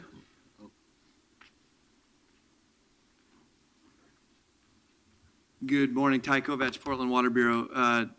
The answer to that question is, within the city, geography really matters. So the city of Portland's fairly centralized, and within the city of Portland's boundaries, there are relatively few providers of rock and spoils yards in particular. So the disposal of spoils is a key part of this contract as well. When we excavate to dig up the pipe in the system or the sewer pipe, as it may be, that material has to be taken to a place that is qualified and has the resources and the storage available to accept spoils from within the city. And Wilkins Rock Yard is geographically oriented fairly centrally, that it makes them the highest utilized service provider in the area. It doesn't make sense to drive far east or to the west side to where a number of the other ones in various circumstances. When you're working in the West Hills, it makes sense to go to different ones. When you're working far east, it makes sense to go to certain ones. But when you're downtown and you're in the the greater Portland metropolitan area, they are geographically oriented in a place that makes the expense and the time associated with going to and from there easily the highest use of time and resources. And I might add, the city bureaus have done some extensive time study analysis to determine who's where and what works and what doesn't. It's not done capriciously. It's done very mathematically and focused on the idea that this is the best case, best use. And given prior history, Wilkins Rock is probably the most central. Okay, thank you very much. Okay, it's a procurement report. I'll take a motion. So moved. Second. Okay, moved and seconded. Please call the roll. Novick? I fail to understand how if your name was Baker Rock Crushing, you'd choose to do business under the much less dramatic name Baker Rock Resources. But in spite of that, I will vote aye. Fritz? I'm very glad that Portland Parks and Recreation is partnering with the Water Bureau and the Bureau of Transportation to buy collectively so that we get a good price. And thank you to Procurement Services for all your good work. Aye. Fish? Steve, I had the same reaction, but a different take, which is, I think in the future, we should say to these companies, you have a choice of which name you use, but we're not going to put both. Thank you for an excellent presentation. And Ty, thank you for joining us today and explaining the intricacies of trucking. Aye. Saltzman? Aye. Okay, the report's adopted. Item 980. Accept bid of Stephen Ray Mitchell, DBA, Lake Oswego Construction for the Selwood Park Pool Bathhouse roof replacement and exterior repairs for $704,418. Welcome. I'm back. You're back, okay. I am Larry Palat from Procurement Services. You have before you the procurement report recommending a contract award to Stephen Ray Mitchell, DBA Lake Oswego Construction, for the Selwood Park Pool Bathhouse roof replacement and exterior repairs for $704,418. The original engineer's estimate on this product was $585,000, and the Bureau's confidence level was moderate. The project was advertised in the city's electronic procurement system on June 15th. Bids were opened on July 14th. One bid was received and was responsive to the solicitation. Stephen Ray Mitchell, DBA Lake Oswego Construction, is the lowest responsive and responsible bidder at $704,418, 20.4% over the engineer's estimate, but which includes original alternate items that were not anticipated in the original engineer's estimate. The Bureau of Parks and Recreation, along with Procurement Services, identified an aspirational goal of certified DMW ESB subcontractor and supplier utilization of 20% of the hard construction projects for this project. There is a total of $507,870, or 72.1% DMW ESB participation on this project, including the prime contractor at 46.6% and certified subcontractors at 24.5%, apportioned as follows: DBE $172,750 and ESB as the prime $335,120. Stephen Ray Mitchell, DBA Lake Oswego Construction, is a state-certified ESB contractor and is in compliance with all city requirements for contracting. If the council has any questions regarding the bidding process, I can answer those, or Lauren McGuire and Connie Johnson from Portland Parks are here to have answer any technical questions or make additional comments if you need those. Why do you think we only received one bid? Oh, okay. I can answer that question. We originally went out. Give us your name. Yeah. Lauren McGuire, sorry, Portland Parks and Recreation Development Program Manager. We originally went out to bid and got no bids in June. And then we went out again, and we got the one bid. We did do extensive outreach with NAMCO, and we had pretty good interest in our pre-bid meetings, our mandatory pre-bid meetings. We had 5 attendees at the first one and 13 at the second, and still we only got one bid. At the first, when we went out for the first bid, we had it all as one lump sum. Some of the feedback that we got when we talked to the individual people that were at the pre-bid meeting but did not bid was that they were a little concerned about the extent of repair needed for the windows and the other repairs on the roofing, and so they wanted us to break it out into a lump sum for the actual roofing and then the windows separate, and so that's how the bid was broken out. Thank you. Keeping in mind that the facility itself is very old and has not been subject to routine maintenance, so there's a lot of kind of potentially hidden damage in the project itself. Yes, we have brickwork too. By very old, we mean 86 years old. Yeah. Okay, thank you. Any other questions? Okay, thank you very much. Anybody wish to testify on item 980? Okay, seeing none, I'll entertain a motion to accept the report. Okay. Moved and seconded, please call the roll. Novick? Aye. Fritz? Well, once again, thanks to all the staff involved and also the voters who approved the Fix Our Parks bond measure, which is one, and this is one of the projects. I'm very happy to see it getting going.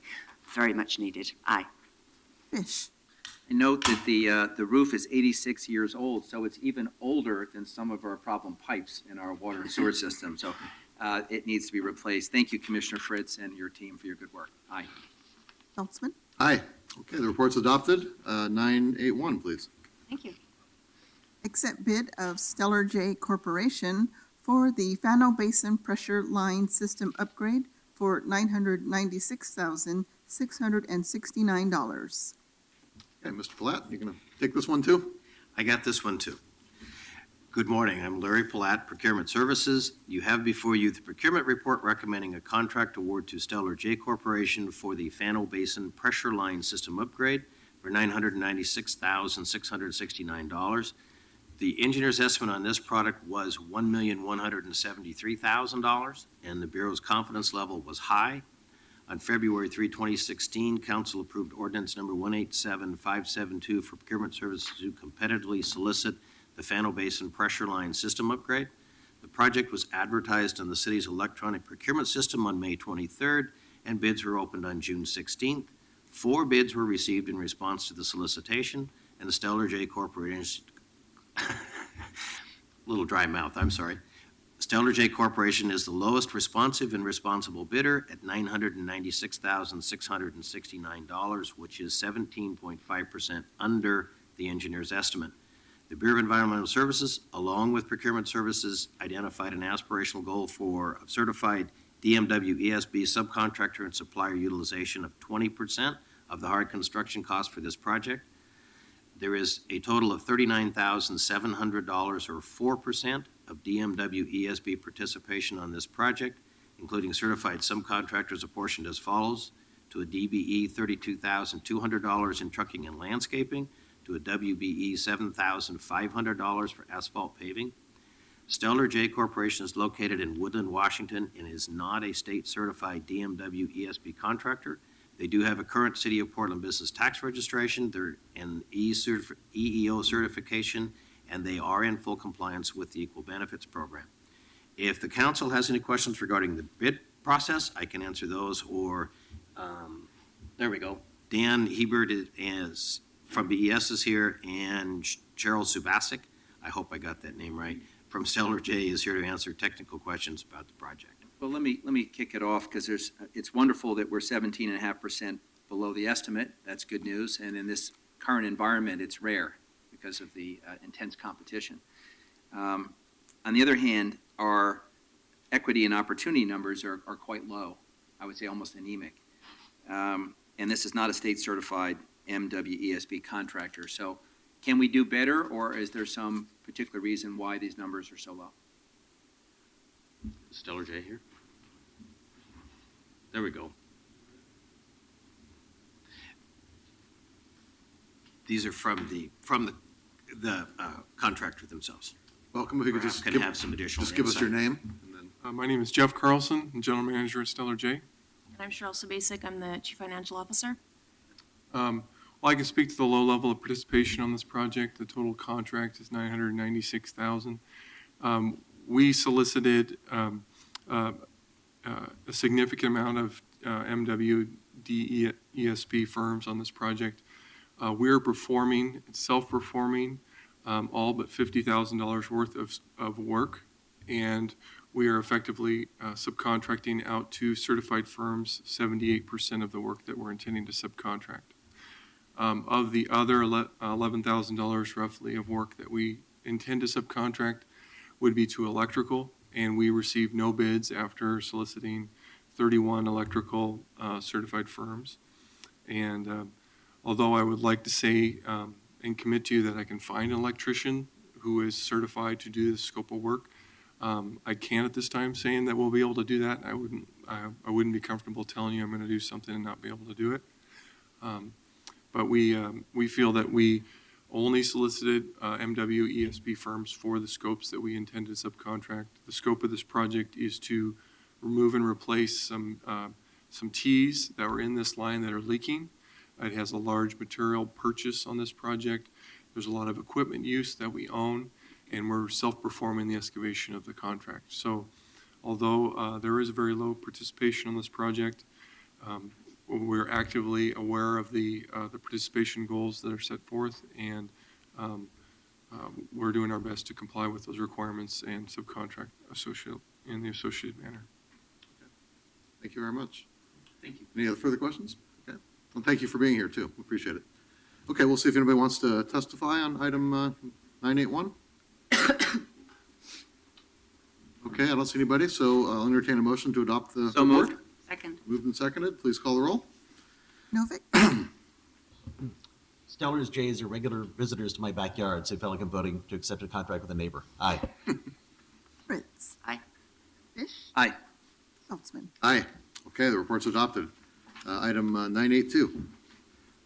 Authorize a competitive solicitation for the purchase of data center co-location services for an estimated $9.7 million.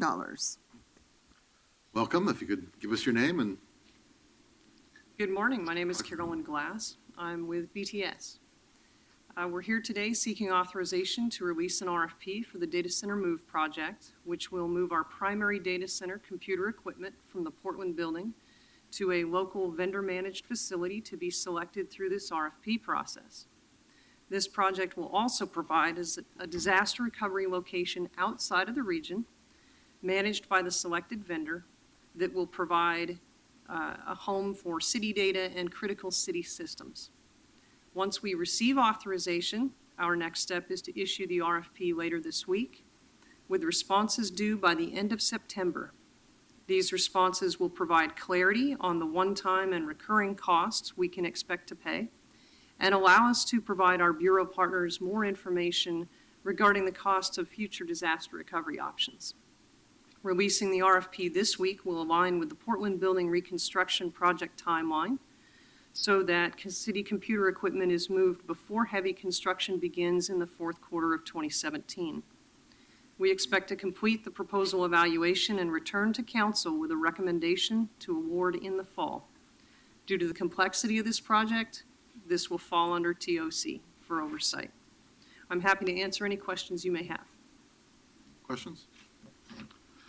So I'm just curious, what are the types of companies we expect to propose on this? Any other names we would recognize? There are a variety of local companies that run data centers. Some of them have partnerships with other firms outside the region. ADP, is that likely? Generally, we would be expecting to hear from places like Infomart, Via West, Easy Street, similar kinds of companies that run data center environments for other companies. And having a location outside of the city, that's part of the requirement too, a data location? So we're looking to have the primary facility located roughly within this region, within a 25-mile radius from here so that staff can readily get to it. The disaster recovery location is out of this region to ensure that our data is protected in the event of a disaster. By out of this region, what do you mean? Out of More- the state. Out of the state? Out of the state. Oh, okay, great. Okay, thank you. Is that a legal requirement? Because it would seem to me one of the great ways we could do the urban-rural thing is put our data in a safe place in Eastern Oregon, for example, that was seismically safe and make an investment in Oregon. But what drives the decision to be out of the state versus in a safe part of the state? A fair portion of the driver there is trying to get isolation from larger seismic events that could affect more broadly the local region. Having the data further away from the primary location just helps us to protect it further. It doesn't prevent us from having future opportunities to engage some of these other data center providers for other needs as well. What kind of criteria are there, though? Because there's some other places that are not in this state that are subject to tornadoes or earthquakes or floods or whatever. How are you going to be able to screen that out? So generally, these facilities are built in a hardened state seismically and to the weather and other conditions that are in their area in regards to flood zones and similar disaster types of scenarios. They're either built to withstand or to not be subject to in the first place. These types of organizations generally build their data centers in a resilient fashion so that smaller issues wouldn't interrupt services there. And that's part of the point of having one that's here locally and one that's quite a bit further away so that it's unlikely that any scenario would affect both of our data centers at the same time. Well, I would encourage you to explore Commissioner Fish's suggestion, because I know that there are data centers in Prineville, for example, and that an earthquake here, and especially as you just said, they're built to withstand earthquakes anyway, that it would be better perhaps to put it in Eastern Oregon than in somewhere that might have a different kind of disaster. Right. Okay, thank you. Anybody wish to testify on item 982? Okay, seeing none, We it's also, excuse me, Commissioner, we have an amendment to this. The impact statement was amended as a whole replacement. So moved. Second. Okay, moved and seconded to replace the impact statement. Please call the roll. Novick, Aye. Fritz, Aye. Fish, Aye. Saltzman. Aye. Okay, and then on the ordinance itself, please call the roll. Novick, Thanks for the presentation. This project is one of the highest priorities for Carmen Merlot in PBEM, so really pleased to see it's going forward. Aye. Fritz. Aye. Fish. I hope we'll take seriously Commissioner Fritz's suggestion of canvassing places in Eastern Oregon where we could have our recovery center. I think it'd be a wonderful statement of urban-rural cooperation and investment in I'm sure we could find a place that's reasonably safe. So thank you for your presentation. Aye. Saltzman. Yeah, I want to add to that. As I recall, the state has an emergency data location somewhere near Burns, Oregon, and perhaps there's a way we could co-locate there. It would make sense. Aye. Okay, the report's adopted, and let's move to ordinance 983. Authorize contingent loan agreement with Home Forward for Lovejoy Station Apartments. Welcome. Morning, Commissioners. Eric Johansson, Bureau of Revenue and Financial Services. This ordinance authorizes the city to enter into a contingent loan agreement with Home Forward. The contingent loan agreement provides credit enhancement for bonds to be issued by Home Forward to refinance its existing bonds on the Lovejoy Station Apartments project, an affordable project on Northwest 10th. Under the terms of the contingent loan agreement, the city agrees to replenish the debt service reserve fund for the bonds in the event that there's a draw on that reserve. In effect, the city guarantees the payment of debt service on those bonds. Our obligation is subject to annual appropriation, so we present a request to council, and council can decide whether to appropriate in that year or not. We have 5 other contingent loan agreements on Home Forward projects currently. To date, we've never been asked to provide funds under those contingent loan agreements. This this contingent loan agreement doesn't actually represent a new commitment for the city because we have an existing contingent loan agreement on the bonds that are going to be refinanced. So this one will more or less replace the one that we currently have, and actually it's a net reduction in our exposure because the debt service on the new bonds will be lower than the debt service on the bonds that are being refunded. So that's my presentation. Happy to answer any questions. Any questions? I just want to make sure I understand, is the principal role that we're playing here using our credit rating and full faith and credit to help get a more favorable interest rate? Absolutely, yeah. Talked to the underwriter this morning, they estimated the value of the contingent loan agreement is about 0.75% to 1% on this particular deal. And so that's the upside for them, and our potential risk here is if the project underperformed, didn't generate enough revenues, that they couldn't make their debt service payment, and if Home Forward didn't have other funds available, then we could be asked to appropriate funds under this agreement. So standing between us is the project revenues and Home Forward's general revenues. The project itself is pretty seasoned, has very healthy coverage. Right. So from a risk standpoint, this is lower than some of the things that we look at. So. And given that this is not the first time we've done this, just remind us again, have we ever had a situation where we've had one of these loans called and we've had to put money into it? We never have. In fact, I don't recall that it's ever really been a question. It's never been close. The projects that we've applied these contingent loan agreements to have performed very satisfactorily. Thank you. Thank you. Anybody wish to testify on item 983? Okay, seeing, Mr. Lightning.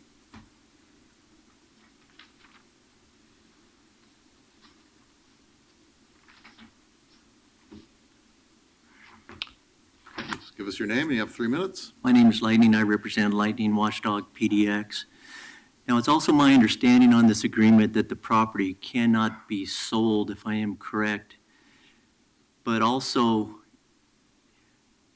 in this situation that if the property is not performing as in the projected manner it's supposed to perform, my understanding the city will make up that difference if I am correct on that. And my understanding at that point, the city can also impose rent hikes if they feel necessary to be more of a market rate for the rentals currently. Now, if I'm incorrect on that, I'd like to possibly have that explained to me. You're incorrect. And it requires a lengthy explanation because it's affordable housing with funding sources that preclude doing that. But if you'd like a longer answer, we could probably get it for you from the Housing Bureau. Okay, but my understanding from what I read in the agreement, it does state that the City of Portland reserves the right to ask for rent increases on the property. But it's a federally funded program through Home Forward, and they cannot take an affordable housing project funded with federal dollars and move it above the federal income guidelines. Within the federal guidelines, okay. Okay, as you know, within the guidelines, yes, okay. and you know, this building across from Tanner, across from, what's the park? Tanner Springs, is it? Either Tanner Springs or the one to the south, is home to very low-income people. And, Okay. and because of the federal guidelines, is restricted in what Home Forward can charge. Okay, very good. That cleared that up for me. Thank you. Great. Okay, this is an emergency ordinance. Please call the roll. Novick? Aye. Fritz? Aye. Fish? Aye. Saltzman? Aye. Okay, ordinance is adopted. Please read item 984. Authorize contracts as required with 22 service firms for on-call architecture and engineering services to support implementation of the Transportation Capital Improvement Program for a combined total not to exceed $5,500,000. Mr. Novick? It's my understanding that this solicitation took a unique approach by starting a pilot project coordinated with procurement services with the express intention of increasing MWESB utilization percentages. And I'll turn it over to the team to explain how that went. Good morning. My name is Steve Townsend. I'm the Chief Engineer for Transportation. And Maurice and also, I'm spacing on your name, Christine. It's one of those mornings. I need some caffeine. We'll be talking on the this program that we did in coordination with purchasing to try to increase our MWESB participation on our on-call services. On-call services are exactly what they sound like. We have the 8 areas that we're covering include things such as structural, traffic design, geotechnical. And so when situations arise or projects arise that we don't have the resources in-house to be able to do the work, we look to utilize these contracts. Examples of some of these are like, very generously this last year, transportation received general fund one-time money, and then we used these on-call contracts to do the safety design projects on 122nd, the paving work on Southwest Oak, and others as well. So these are a great way for us to help balance out our workload as needed. So in this, when work comes up in a specific area, say structural, what it is we go through the contracts, the first one on the list, we'd work with them on getting them on board and doing the work, and then it's on a rotation through each of these different sections. And with that, I'm going to pass this off to Christine. Thank you, Steve. Christine Moody, Procurement Services. So this solicitation took a unique approach by starting a pilot project coordinated with our office and with the express intention of increasing MWESB utilization percentages. Typically, on these types of on-call contracts, the prime consultants submit a proposal listing the consultants they might use for the then unknown task orders or work orders, with the actual MWESB usage varying depending on when the task orders are issued. Under this pilot project, the prime consultants will provide a list of proposed sub-consultants per task order. We feel this will allow for greater MWESB participation as the work is tailored to the specific project when the task order is negotiated. When negotiating each task order, the city will have the option to move to the next consultant in line if appropriate MWESB participation cannot be met on that original task order. So during this RFP process, all the consultants that are listed in the ordinance have committed to an overall 20% MWESB utilization. And as Maurice will mention, was a great effort put forward on outreach for this pilot project. In addition, PBOT has an overall 47.75% MWESB participation for this last fiscal 15-16 year. I'll turn it over to Maurice. Thank you, Christine. Maurice Henderson, Assistant Director at PBOT. During this round of contracts, as Steve and Christine are alluding to, we did a great deal of outreach and work. As part of that $5.5 million that will be awarded to the 22 contracts, $1.25 million is actually going to MBE and WBE firms, and that breakdown is actually about $950,000 for minority-owned businesses, and I think it's around $300,000 for women-owned businesses, and some of those are actually ESBs as well. Because all the contractors demonstrated a 20% utilization of the MWESB subs, the total dollar going to subcontracting MWESB firms will eventually be even higher than that, potentially. This solicitation was originally let out. We ended up not having as many bidders the first time around, so we did some rework because we wanted to make sure that there was a substantial turnout for this, and ended up with, I believe, on the second round, for the 22 total contracts, 6 are going directly to MWESB firms. That's a total of 27% of the contract award, which was a great turnout for us. This solicitation was substantially different with the 20% requirement for those subs. The other aspect that we feel deserves notice is that we are bringing compliance to the front end of the process, as Christine mentioned, whereby the bureau director, or in our case, her designee, needs to review and approve the MWESB participation percentages prior to the actual task order being executed. It is in the unlikely event that we cannot meet that 20% target, which is now a floor. There will be greater due diligence done on the why and why it won't happen, and we'll be able to deal with the task order as needed. In terms of the outreach, because I think that's something that's important in terms of the approach that we took, we started with working with Christine's group, her city supplier diversity coordinator, on devising a plan, sent out emails, made phone calls and other overtures to MWESB firms in the state database that were registered. We sent it out to about 70 firms. We then had a meeting with OAMI around March of this year. At that meeting, there were 13 contractors there. Many of them were MWESBs. A few days later, we ended up with solicitations of about, I think it was about 46 proposals that came through, 10 of which were MWSB certified firms. And as I mentioned, 6 of the firms were awarded, 6 of the 22 contracts were awarded to MWESB firms. So we're really happy with the turnout. Clearly, there's a lot more work to do, but Commissioner Fritz, as one of the first meetings you and I had when I came here to the city last year, we made a commitment at PBOT, and under Commissioner Novik's leadership and Leah's guidance, we've shown some real results. And I think that this pilot project and this partnership with Procurement Services is just another great step for us. And as Christine mentioned, this past fiscal year, we saw a jump from 33% participation on our PTE work to a 47%, almost 48% utilization of MWESB firms. So I think that shows that PBOT and our work with the community on this is something that we should be really proud of. Okay, thank you. Any questions? Any further questions? Okay, thank you. Let's see if anybody wants to testify on item 984.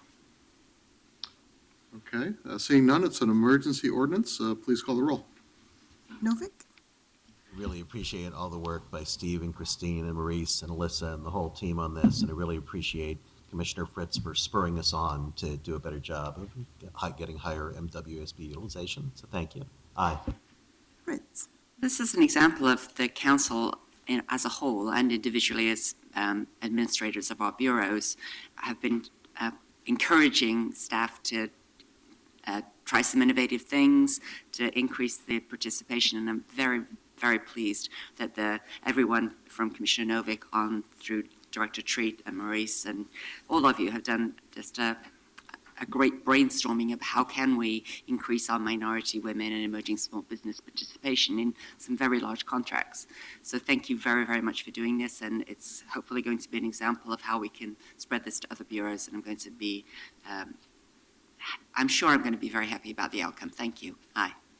Fish?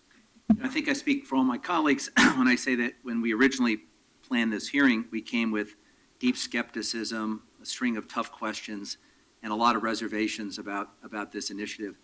And then, of course, the mayor-elect announced that Maurice was going to be the chief of staff. So let me be the first to say, splendidly done, wonderful work. And seriously, though, to my colleagues, thank you for your leadership on this. And what I'm hearing, if I'm listening carefully, is that since we have these on-call contracts for services with all the bureaus, what you're really piloting is a way to intentionally boost those numbers because they have not always been as good as they should be. And we look forward in the utilities to learning the lessons from your experience. So the next time we bring an on-call service contract to council, that maybe we boost our participation numbers as well. So thank you for your good work. Aye. Saltzman? Yeah, this is great work, and let's hope it's very successful in utilizing, not only getting our work done that we need, but utilizing more minority women and emerging small businesses. So great job. Aye. The ordinance is approved. Thank you. Could please read item 985.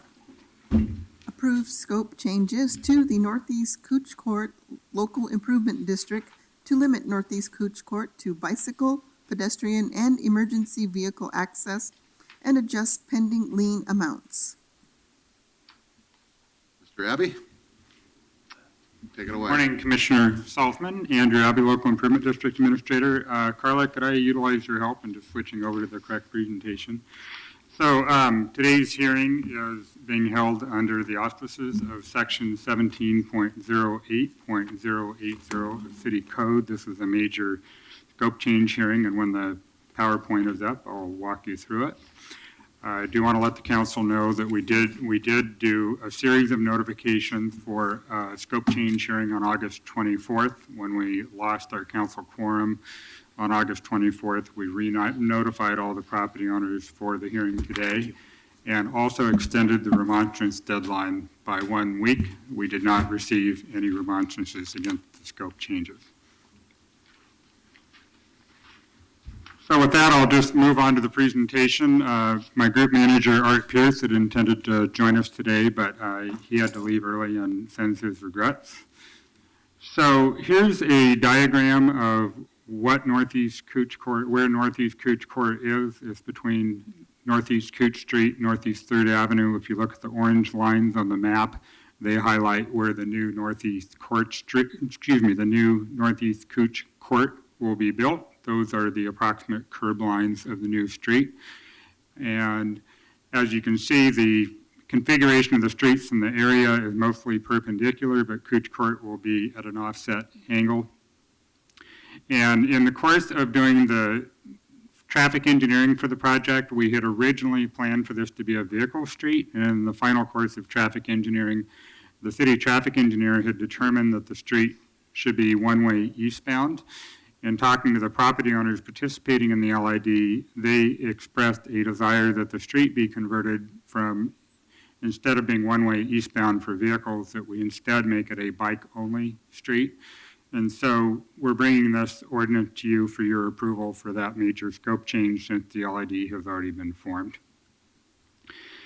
So this pretty much recaps it. If council approves this ordinance today, the street would be limited to bicycle and pedestrian access, and there would be the ability for emergency vehicles to use the street. Council approval of the ordinance would result in a design change to the project to narrow the street from 18 feet to 14 feet.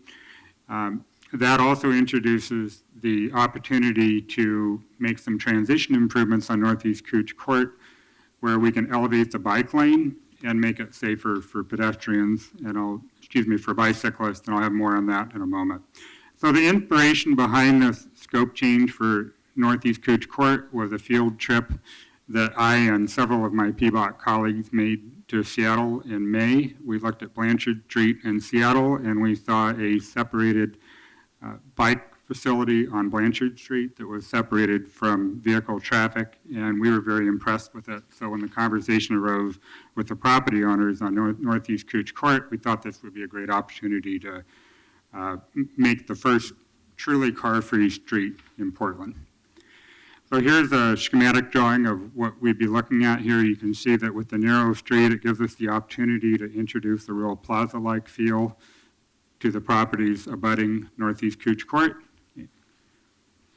And then finally, this is part of the safety issue that we're trying to address under PBOT Vision Zero objective. You can see that there's a pink circle around the car that's tracking its way into the bike lane there, approaching the Burnside Bridge. So there's one sharp angle here right before you get to the bridge. There's also a similar sharp angle right as you approach Northeast Cooch Court. So we just thought, as long as we were going to make this change, and we're going to have to shut down a lane of traffic and mobilize the contractor to do this work, that it just made sense to get the entire bike lane elevated all the way up to the Burnside Bridge joint.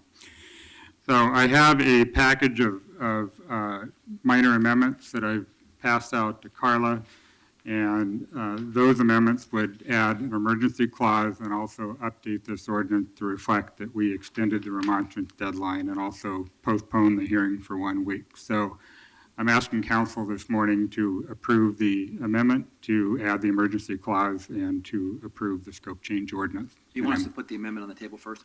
Please, yes. So moved. Second. Okay, moved and seconded. So I was actually happy that it doesn't previously have an emergency clause, because I have several questions. I know I've been out for quite some time. So could we possibly put the emergency clause on but vote on it next week? We could, Commissioner. The reason for the urgency with the emergency clause, we actually have a contractor already lined up to do the construction work, and they are set up to mobilize the week after Labor Day. So the reason we'd scheduled this for August 24th was to give adequate time to mobilize the contractor to do the construction work. And the property owners are pretty anxious to resume construction on this. So, but I'm happy to address their specific concerns related to why. Well, I only just got the map as to where it is, and I'm concerned that, yes, there were no remonstrances from the immediate property owners, but what about people coming from the west, from the east? Does this make any, this whole intersection area has been quite challenging, I think, to get used to the one-way on Burnside and Cooch. Does this, I'm thinking of the Greenway on Northeast 7th or 9th, and that everybody was concerned that by making one more used by one mode of transport, that then the other gets more traffic. And where would so is the traffic that's needing to use that Cooch piece?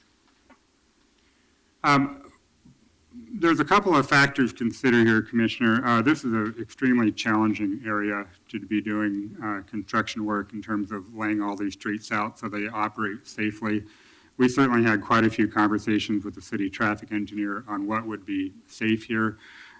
We kind of came to the final conclusion that really if Northeast Cooch Court was to offer a good ingress, that the westbound ingress would not work well with the potential for right hook conflicts. So I suspect that if we did an outreach to the community, what we would hear from them is the desire to open up Northeast Cooch Court for westbound traffic, which introduces the potential for right hook conflicts. Similarly, in the course of negotiating the scope change, the official site that you can kind of see in that final picture there has come in for development, and we believe that there will, in the not too distant future, be a new traffic signal at King and Ankeny to augment the existing signal at Davis and MLK, which should significantly improve access, particularly on 3rd Avenue underneath the Burnside Bridge. So we could certainly do an outreach effort to the community, but I think we're in a pretty constrained location here in terms of what works for safety and Andrew, for the property owners. Just to set the context for this discussion, Mhm. can you remind us that with all the construction that's going on there, and there's at least 3 buildings, and in that immediate Burnside Bridgehead area that are under construction, there is currently you can't travel by car on Northeast Cooch Court. Correct. It's not an existing street connection. It's not So an we're not existing street. taking anything away. But I think that's just an important context. There is no current road there, so once the construction is done, then we have to figure out what we do with that connector. But it's still a platted right-of-way, right? It's still in the public right-of-way, yes. Yeah. So, and my staff tell me that there's going to be an additional street vacation coming in connected with this? We've had a series of ongoing discussions with the developers that if you go back to that slide that shows the orange triangle area, you can see there's a remnant area that would be left over after we build Northeast Cooch Court. So we've had discussions with the developers about coming back to council with a street vacation because we're already going to be building sidewalks on both sides of Northeast Cooch Court. But why wouldn't we want that to stay in public right-of-way? For instance, I mean, even though emergency vehicles will begin to get through, they can't go, they're going to have to do a bit of a jig. I think that would be something that we can flesh out in further detail when the street vacation comes to council. I think where PBOT landed on this is we didn't really want to be in the business of having to administer encroachment permits, and there was a desire by the property owners to do some non-standard treatments in that area and to place some artwork and do some other things in that area to make the area more of an active space. And we just felt that with the street vacation, it afforded an opportunity for PBOT to not have to administer encroachment permits on an ongoing basis for that. But Andrew, I mean, that's a separate decision, Yes. right? I mean, making this decision today in Northeast Cooch Court does not commit us to doing those future street Absolutely, Commissioner, yeah. Right, but we are taking away any possibility of vehicles using that street, and they currently use it for parking, is that correct? That's a little bit overstated, Commissioner. When you went out there a couple of years ago, you would see a car or two parked there just kind of randomly. It was sort of a little dead-end stub coming off of 3rd Avenue, so once in a while you'd see a little bit of parking in there. Once all the development activity commenced there, that area became a de facto staging area, so there's no cars parking there right now. I would also add that since the parking was removed, a parking garage went in at block 67. So there's quite a few more parking spaces in the area than there were before the work commenced. I might also add that we've already built a water main in Northeast Cooch Court. The contractor's already built the water main in Northeast Cooch Court to serve the dumbbell. And so council approval of this ordinance will allow the contractor to resume construction and build the actual street improvements. And I might suggest, Commissioner Friss, that perhaps we schedule a follow-up discussion with you on the future use of the right-of-way in Northeast Cooch Court beyond what would be approved with this ordinance. Yes, it sounds like others want to move forward. As you know, street vacations or taking away public rights of access is something that I take very, very seriously. And so I would have liked to have had more information. I would prefer to have the vacation come at the same time so we could have a holistic discussion. But Mr. President, if we could take testimony and then vote on the amendment and vote on the ordinance. Thank you. Andrew, I have one other question. What do we mean by elevating the bike lane? Right now, the bike lane commissioner only has a stripe between the roadway where the cars, trucks, and buses go on Northeast Cooch Street and the bikes. And so we would be putting in a concrete bike lane that would be elevated about 6 inches. So to the extent that somebody driving a vehicle on Northeast Cooch Street started to stray into the bike lane, they would feel that visual buffer as they started to stray into the bike lane. It's not as good as a physically separated bike lane, but we wanted to give some sort of a cue to motorists to stay out of the bike lane and in the travel lane. And PBOT has gotten quite a few complaints about what we call the tracking errors of vehicles straying into the bike lane. So Have we done elevated lanes like that in other parts of the city? I'm not sure. That's a very good question. I don't know that we have, so. And there's currently there's a sidewalk, right, on Northeast 3rd. Yes.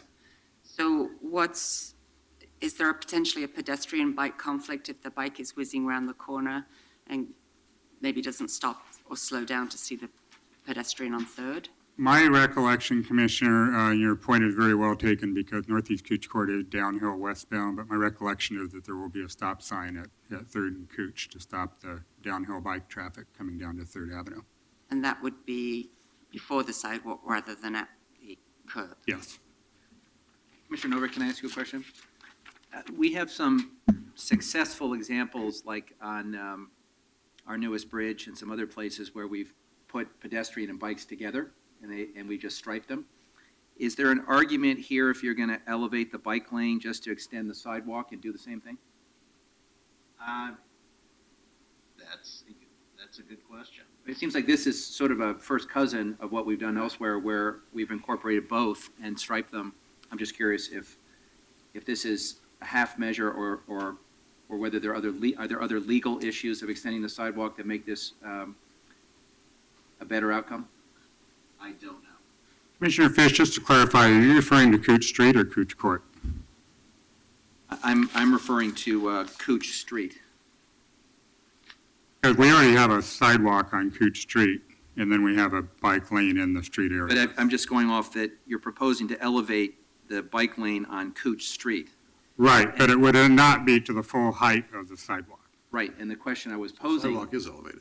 Since the sidewalk's already elevated, and we do have examples of essentially sidewalks that have been bifurcated for bikes, and I mean, I'm going off of our newest bridge, for example, along the Orange Line.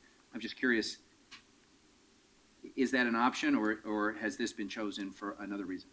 I actually don't know. I mean, I don't know if that would add more expense. I don't know that the expense would be that great. It's just in the judgment of our traffic engineers, they thought with the substantial volume of bikes on the bike lane relative to the number of pedestrians on the sidewalk, they thought that the safest way to do it would be to have a little bit of vertical elevation, not only between the vehicles and the bikes, but also between the bikes and the pedestrians. Andrew, I'm fine with that. I'm just posing a question. But your point's very well taken that we're designing another LID Northeast 47th Avenue where we're actually looking to do everything at grade, but we're planning to do some very significant visual cues to separate the bikes and the pedestrians. This is kind of a after the fact fix, if you will, for Northeast Cooch Street long after we built the couplet. So we're trying to do this inexpensively with the best bang for the buck. Okay. Just one final point of clarification. When we bring the street vacation, there will still be some time and the capacity within the construction project to change some of the schematic that you've currently given us? Well, the developer actually has a permit requirement to build the sidewalk in front of the development, and so the LID and the developers are working hand in hand to build everything. We're working very close to make sure that the public sidewalk and the built under the LID matches up with the sidewalk that's being built in front of the new development coming in the door. So we're using the same material, we're using the same scoring pattern. The intent is to come up with a very unified approach that works well.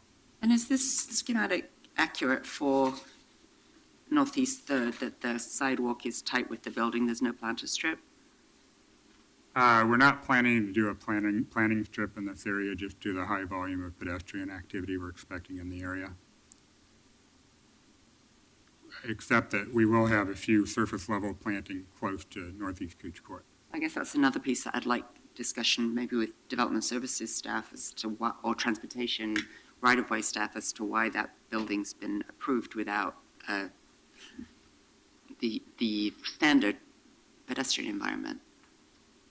We were looking at stormwater swales at one point, but there's a building on the west side of Northeast 3rd Avenue that has a basement, so we modified our design during the LID to remove the standard stormwater facilities because there was a concern about stormwater infiltration with the basement across the street. So we had to make those changes for those reasons. I know this intersection because I've waved with my sign at it. And I think, Commissioner, when we brief you on the street vacation, I'd be happy to bring along the traffic engineer and brief you on the other elements as well. I really have to reiterate, this has been an incredibly challenging project to design. We have turned over a lot of rocks on this, and I think we've come up with I think we've made lemonade out of lemons, but it's certainly been a big effort to get here. So thank you. We've asked many of the same questions that you have along the way. Anybody wish to testify on 985 or the amendments? Ms. Charles Johnson?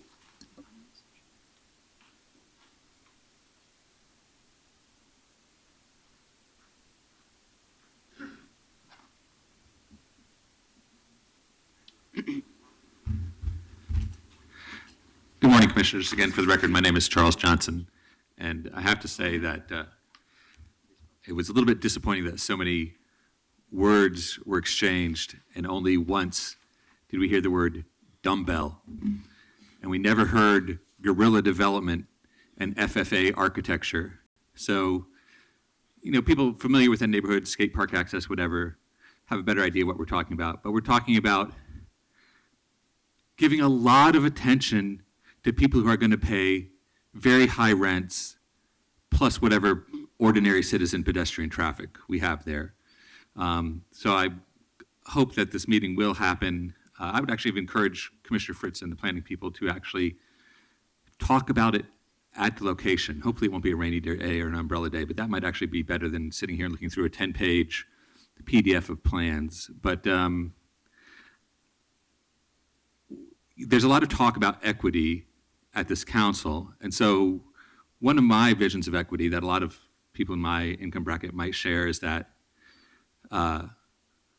we make sure that per capita, for however many people are living in the yard, because we're talking about fixing up things around the yard, that the place the glorious developer had such a problem complying with windows at, is that whatever time gets invested in this gets invested in an East County place that has no sidewalks, that gets invested on stable housing for people on the Lentz corridor. So it's hard for me to even, it seems like the presentation from Peabody and stuff like that has given some issues. I do like what Mr.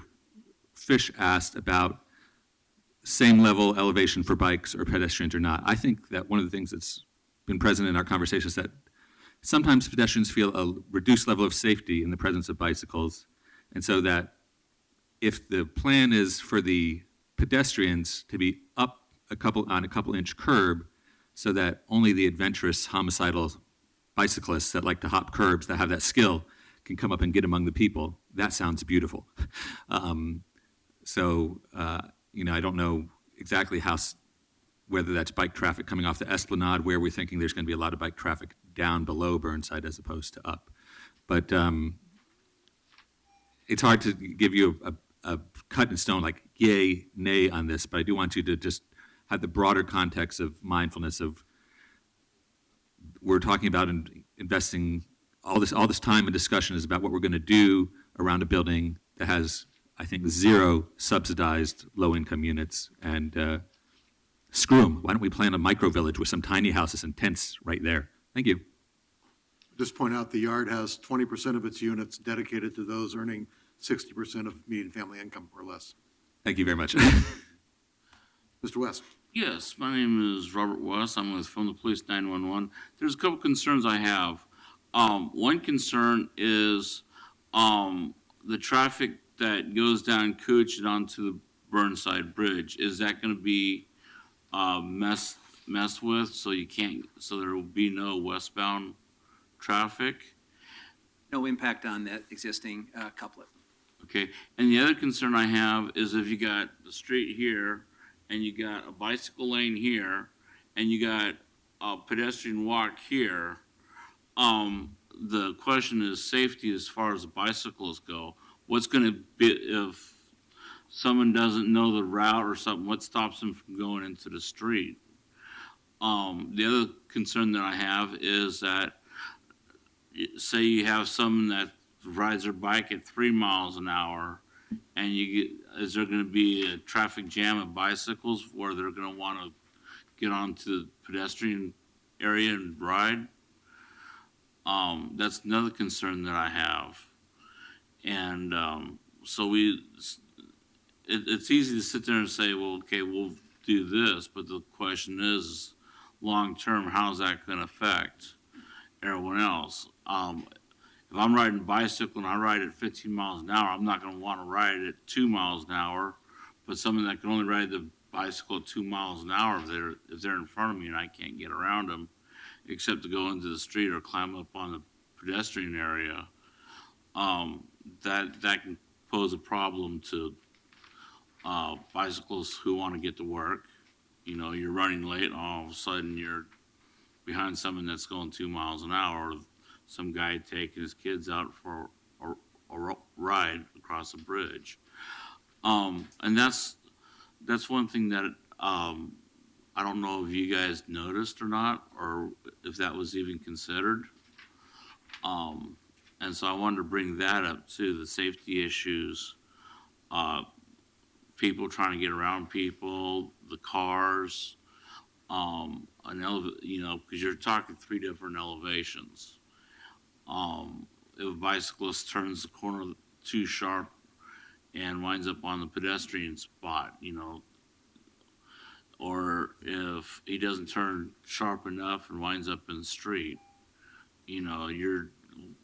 we're already having a lot of issues with bicycles and safety and stuff like that.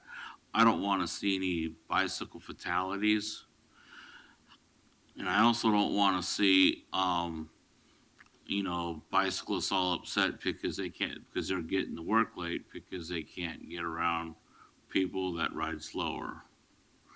And with that, I'll Thank you. Okay, so we have.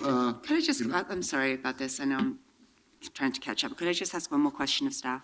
Sure. Thank you, Mr. West. Where is it envisioned that the cyclists, you've got, on the graphic, you've got cyclists going both ways. Where are they coming from and going to?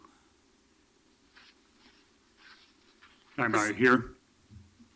Well, in this proposed that we're talking about, Yeah. you've got bikes going that way, presumably having come off the westbound Cooch Street, and then they're going to be still wanting to turn to get back onto Burnside Bridge, some of them, right?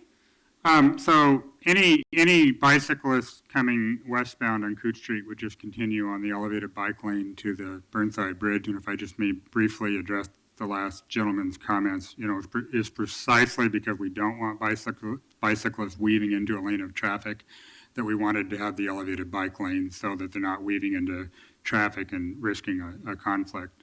So this, Also, with that bike lane being downhill for a good portion of that way, it's fairly easy to keep up with the speed of traffic. But to address your question, Commissioner Fritz, Cooch Court is going to be a very key access point for bicyclists into the central east side industrial area, as well as to all the developments that is happening right around that particular location. So in particular, a bicyclist that wants to get to destinations along Northeast 3rd Avenue, which travels underneath the Burnside Bridge, will have a very easy connection that they don't currently have.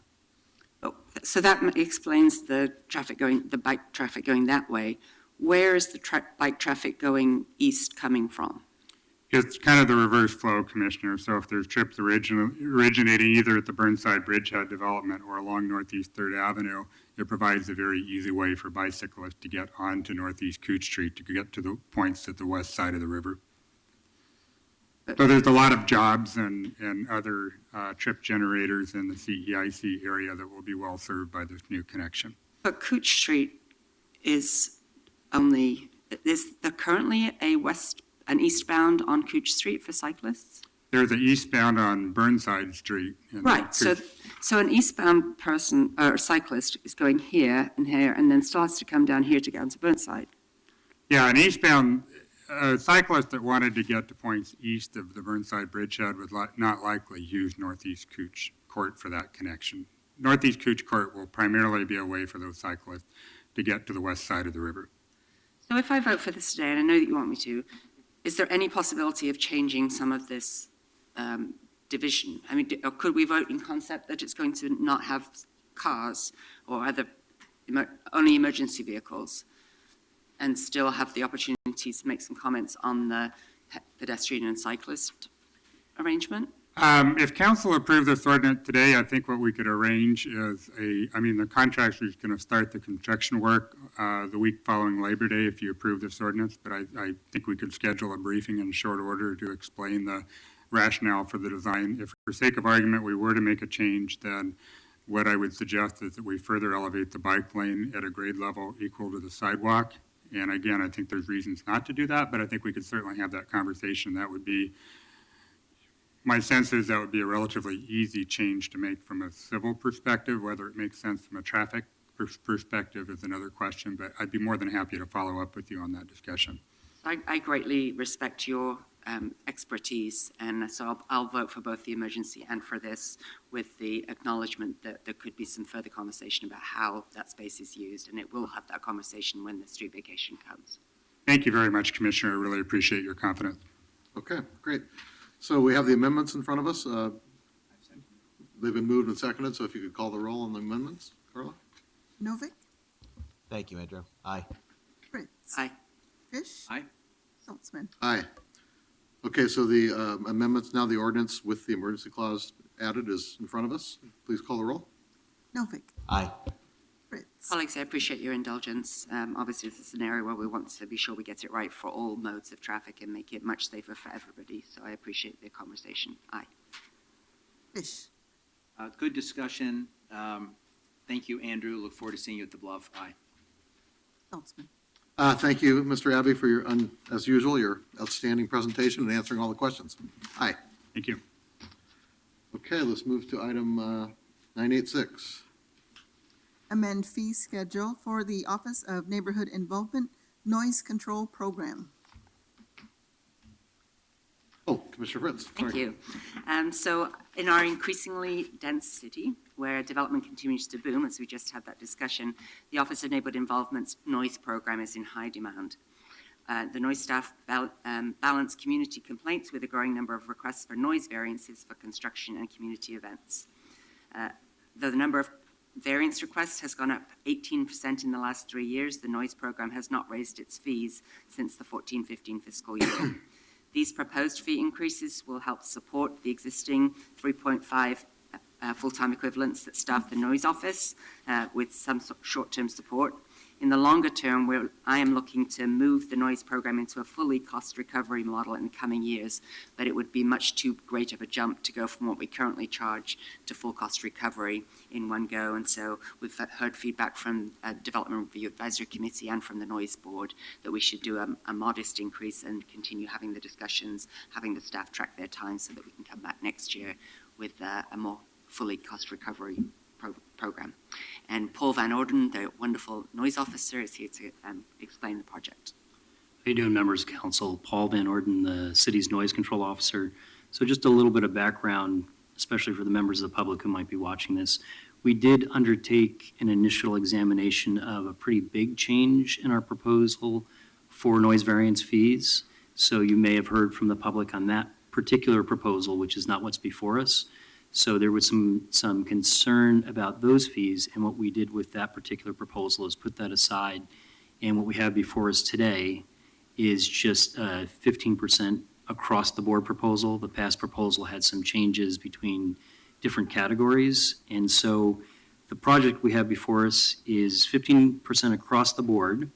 And then we will be in the fall exploring the time we actually spend on noise variances and the inspections that we want to be able to do on those noise variances to better understand the best way to solve noise problems related to permits that we've issued.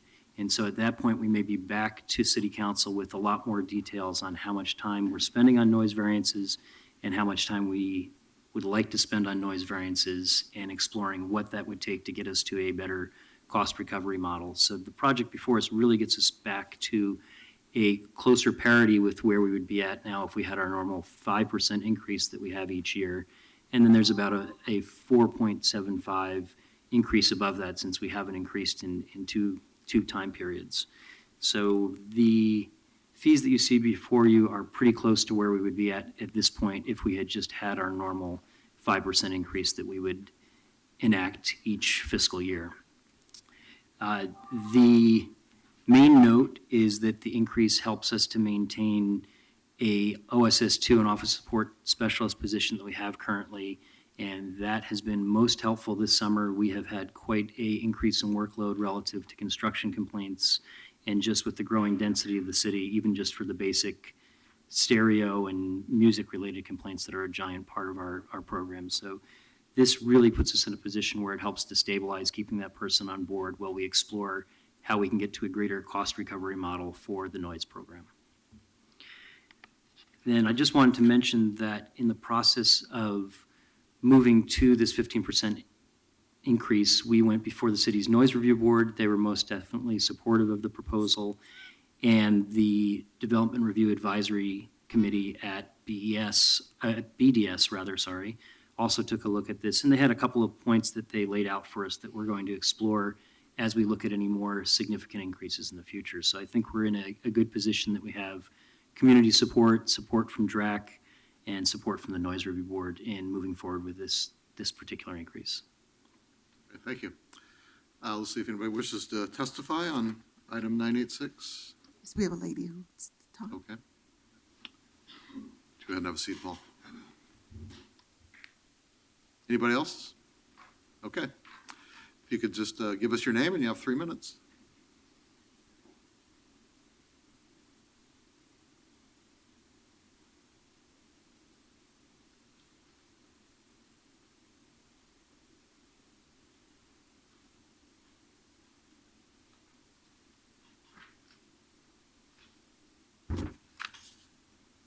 Hi, my name is Carolyn Newvine.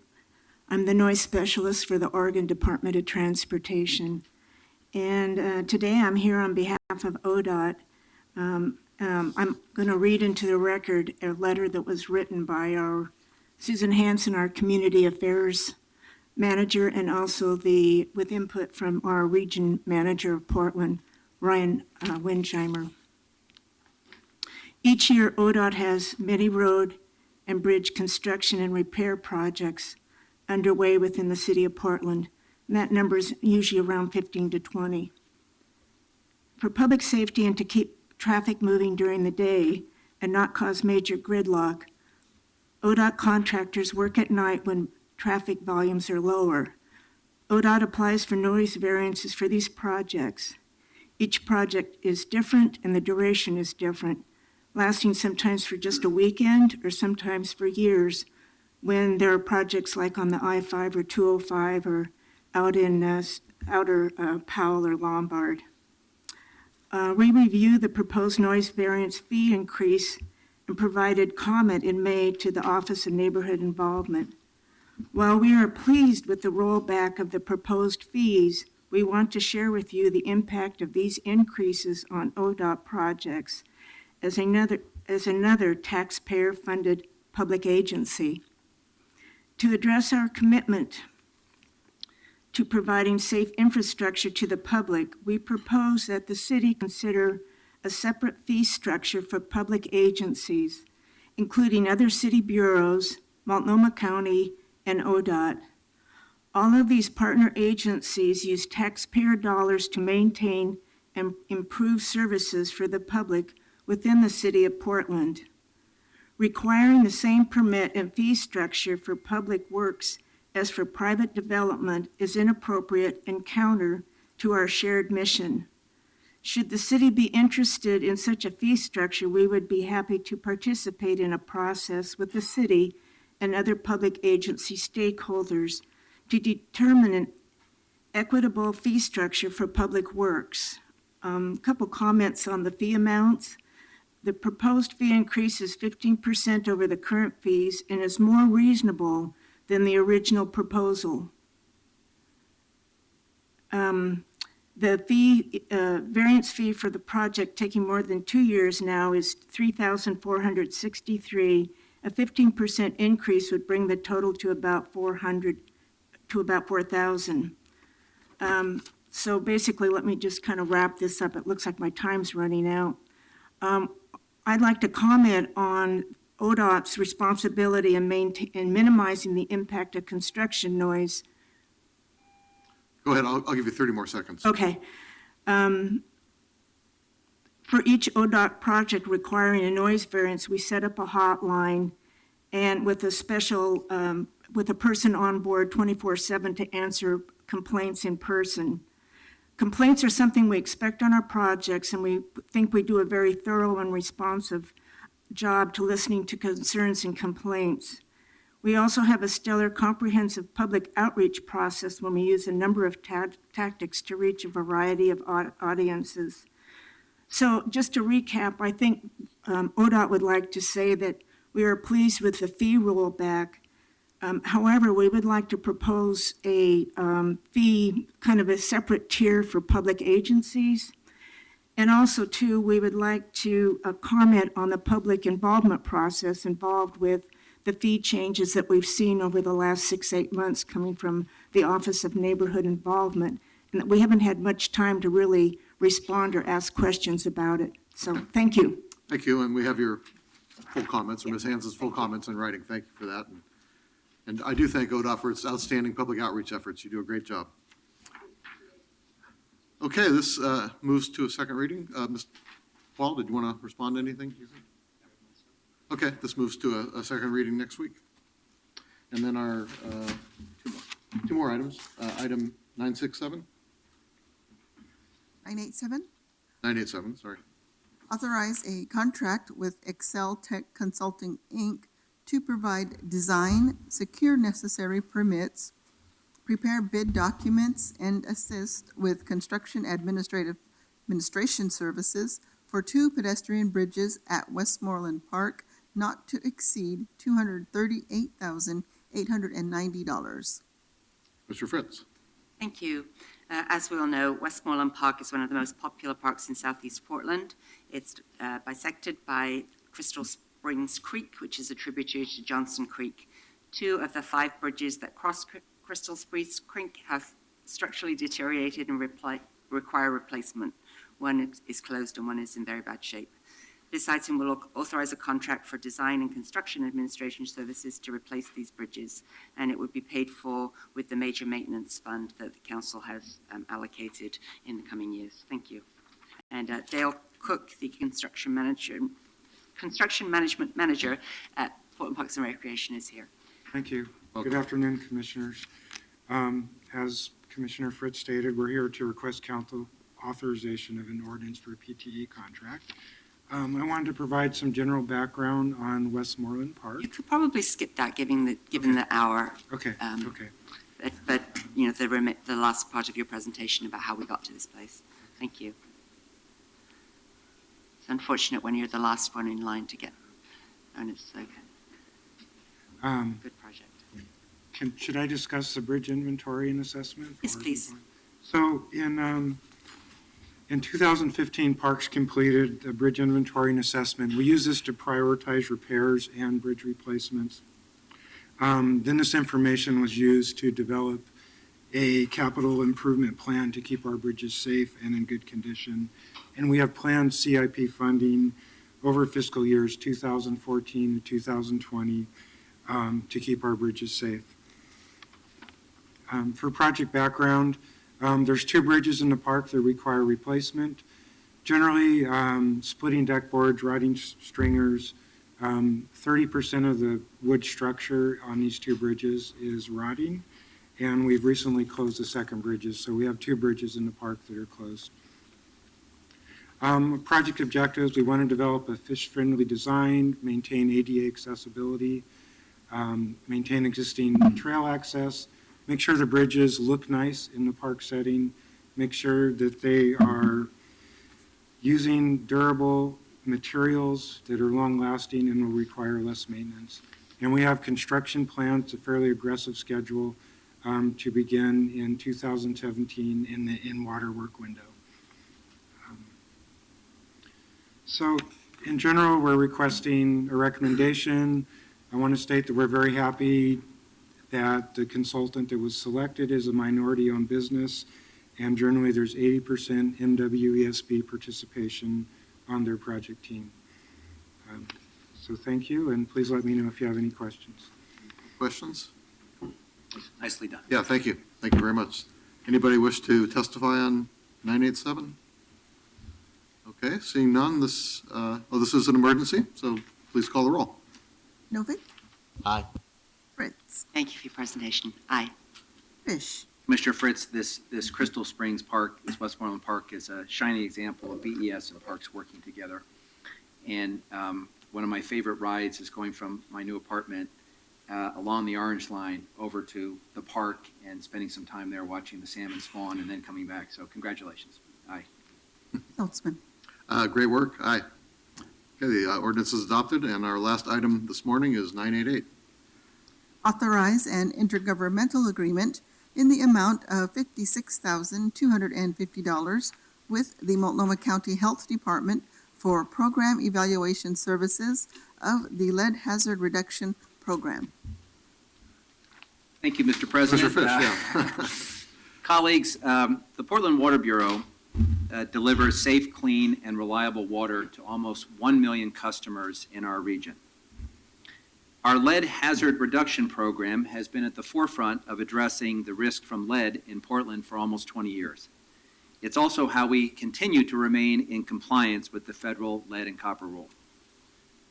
In addition to lead paint remediation and treating our water, this program has been essential in educating Portlanders on the risks from lead in their homes. And what we're talking about in their homes is basically bad pipes and bad faucets. Before us today is a contract with the county to evaluate the effectiveness of those outreach efforts. This short presentation will offer a brief overview of this program, its accomplishments, and what this evaluation will be looking for. Here to present this afternoon is Scott Bradway from the Bureau's Water Quality Department and David Dowler from Multnomah County's Program Design and Evaluation Services. Gentlemen, welcome. Thank you. Thank you. Good morning, or I guess good afternoon at this point. Just going to try to get through this as quick as possible.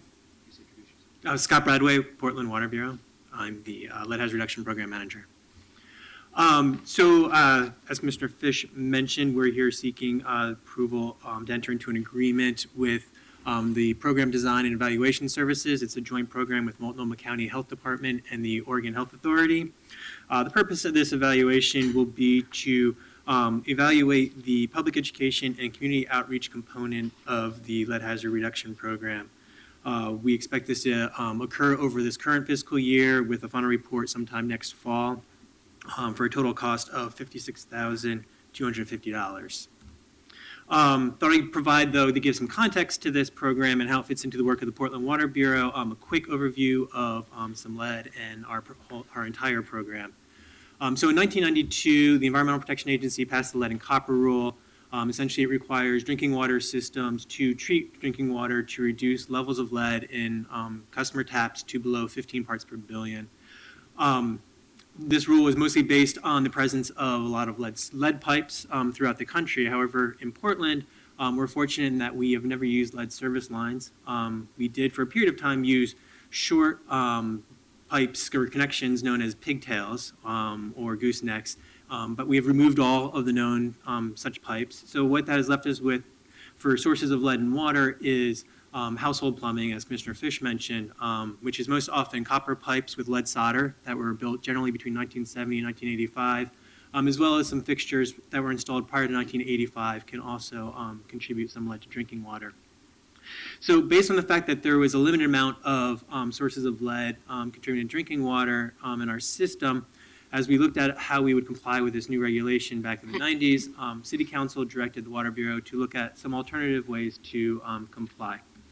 What we ended up developing is the Lead Hazard Reduction Program, which is a four-part compliance program that includes water treatment and monitoring, lead and water education and testing, home lead hazard control program, public education, and community outreach, with the goal of not just addressing exposure to lead and water, but to addressing exposure to lead from all sources throughout the environment. This evaluation and ordinance that is in front of you today will focus mostly on the public education and community outreach. However, real briefly, the other three components are water treatment and monitoring. Essentially, that is an adjustment of drinking water to raise the pH and make the water less corrosive. By doing so, we've reduced lead and water levels at the tap by more than 60% compared to pre-treatment levels. Additionally, this treatment has allowed us to generally stay below the federal action level of 15 parts per billion. We also have a component of our lead and water education and testing. What this does is provides free lead and water kits to any of our customers that request them, because that's the best way for anybody to know if they're being exposed to lead in drinking water. On an average year, we receive about 3,000 requests. This year, because of the attention and concern over the lead issues, we've received over 10,000 requests to date. In addition to free lead and water tests, we also do extensive outreach and education about lead and water. We deliver an educational brochure in all utility bills every year. We do a targeted mailer to homes that are most at risk for lead and water. Those are homes built between 1970 and 1985 that we've identified as having a child or pregnant woman in the home. We also have extensive information on our website and include information in our annual water quality report to help educate customers as to how they can reduce their exposure to lead in drinking water. Another aspect of our program is our home lead hazard control program. This is a partnership with the Portland Housing Bureau that utilizes the funds from our education and outreach component to leverage a housing and urban development grant to mitigate and remediate home lead hazard issues. So since 2001, this has been able to leverage over $16 million in funds from the federal government.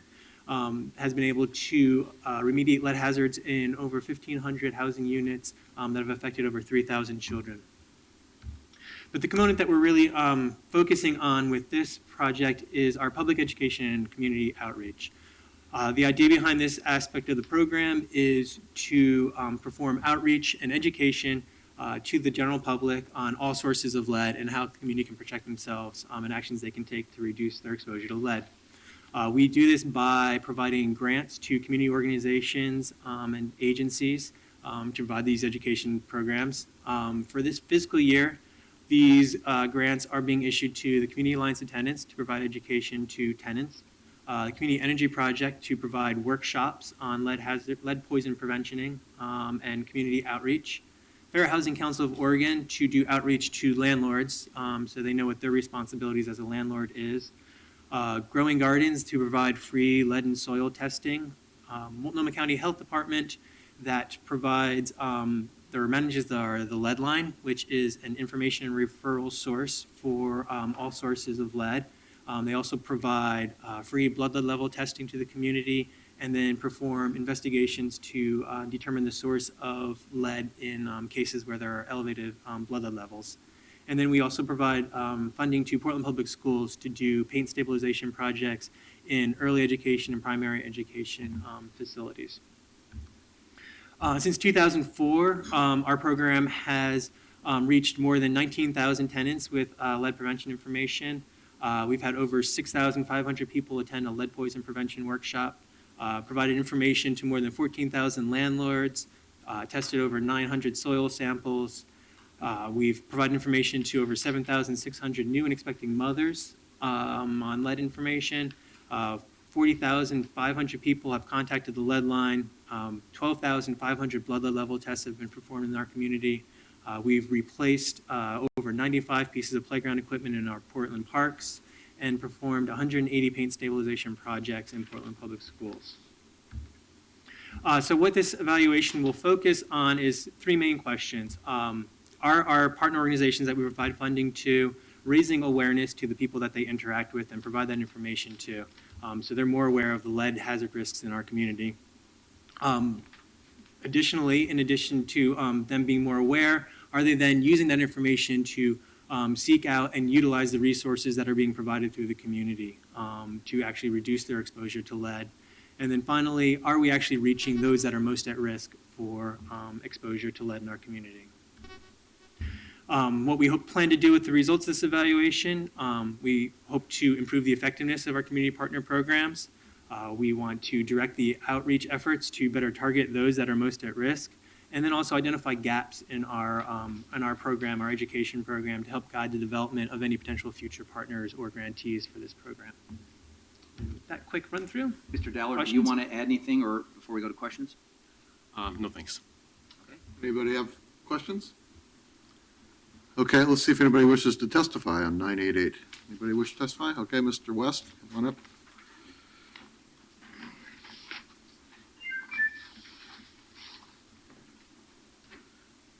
Okay, give us your name and you have 3 minutes. Okay, my name is Robert West. I'm with From the Police 911. And lead is a very serious situation. Our public schools, drinking water was contaminated with lead. They shut that down. And my understanding, there's still lead in the water systems. And the city of Portland and the county should do whatever is necessary to make sure that the people and the children of the city of Portland is safe from lead, and that's all I wanted to bring up. Okay, thank you. Mr. President, this goes to a second reading. Right. I do, if I could, I just want to acknowledge Scott's work, Yona Akagi, who's here, Chris Warner, and everyone else on the team. There has been a huge spike in customer-requested testing. There's been a significant increase in workload. I want to call out particularly the professionals in the Bureau doing a great job.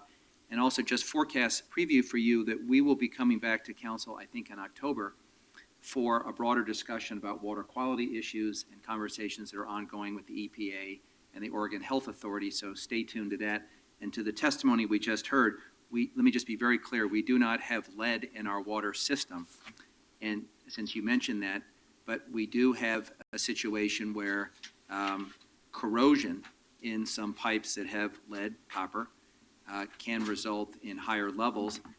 There are typically in buildings and homes built in a particular period of time before the law changed. And we are working in a collaborative way with the county and our regulators to see if we can address what we call corrosion control. And we take that charge very seriously. And we want to thank Multnomah County for being such a great partner in our work. Thank you. Okay, we'll vote on this next week, and we stand adjourned until 2 o'clock.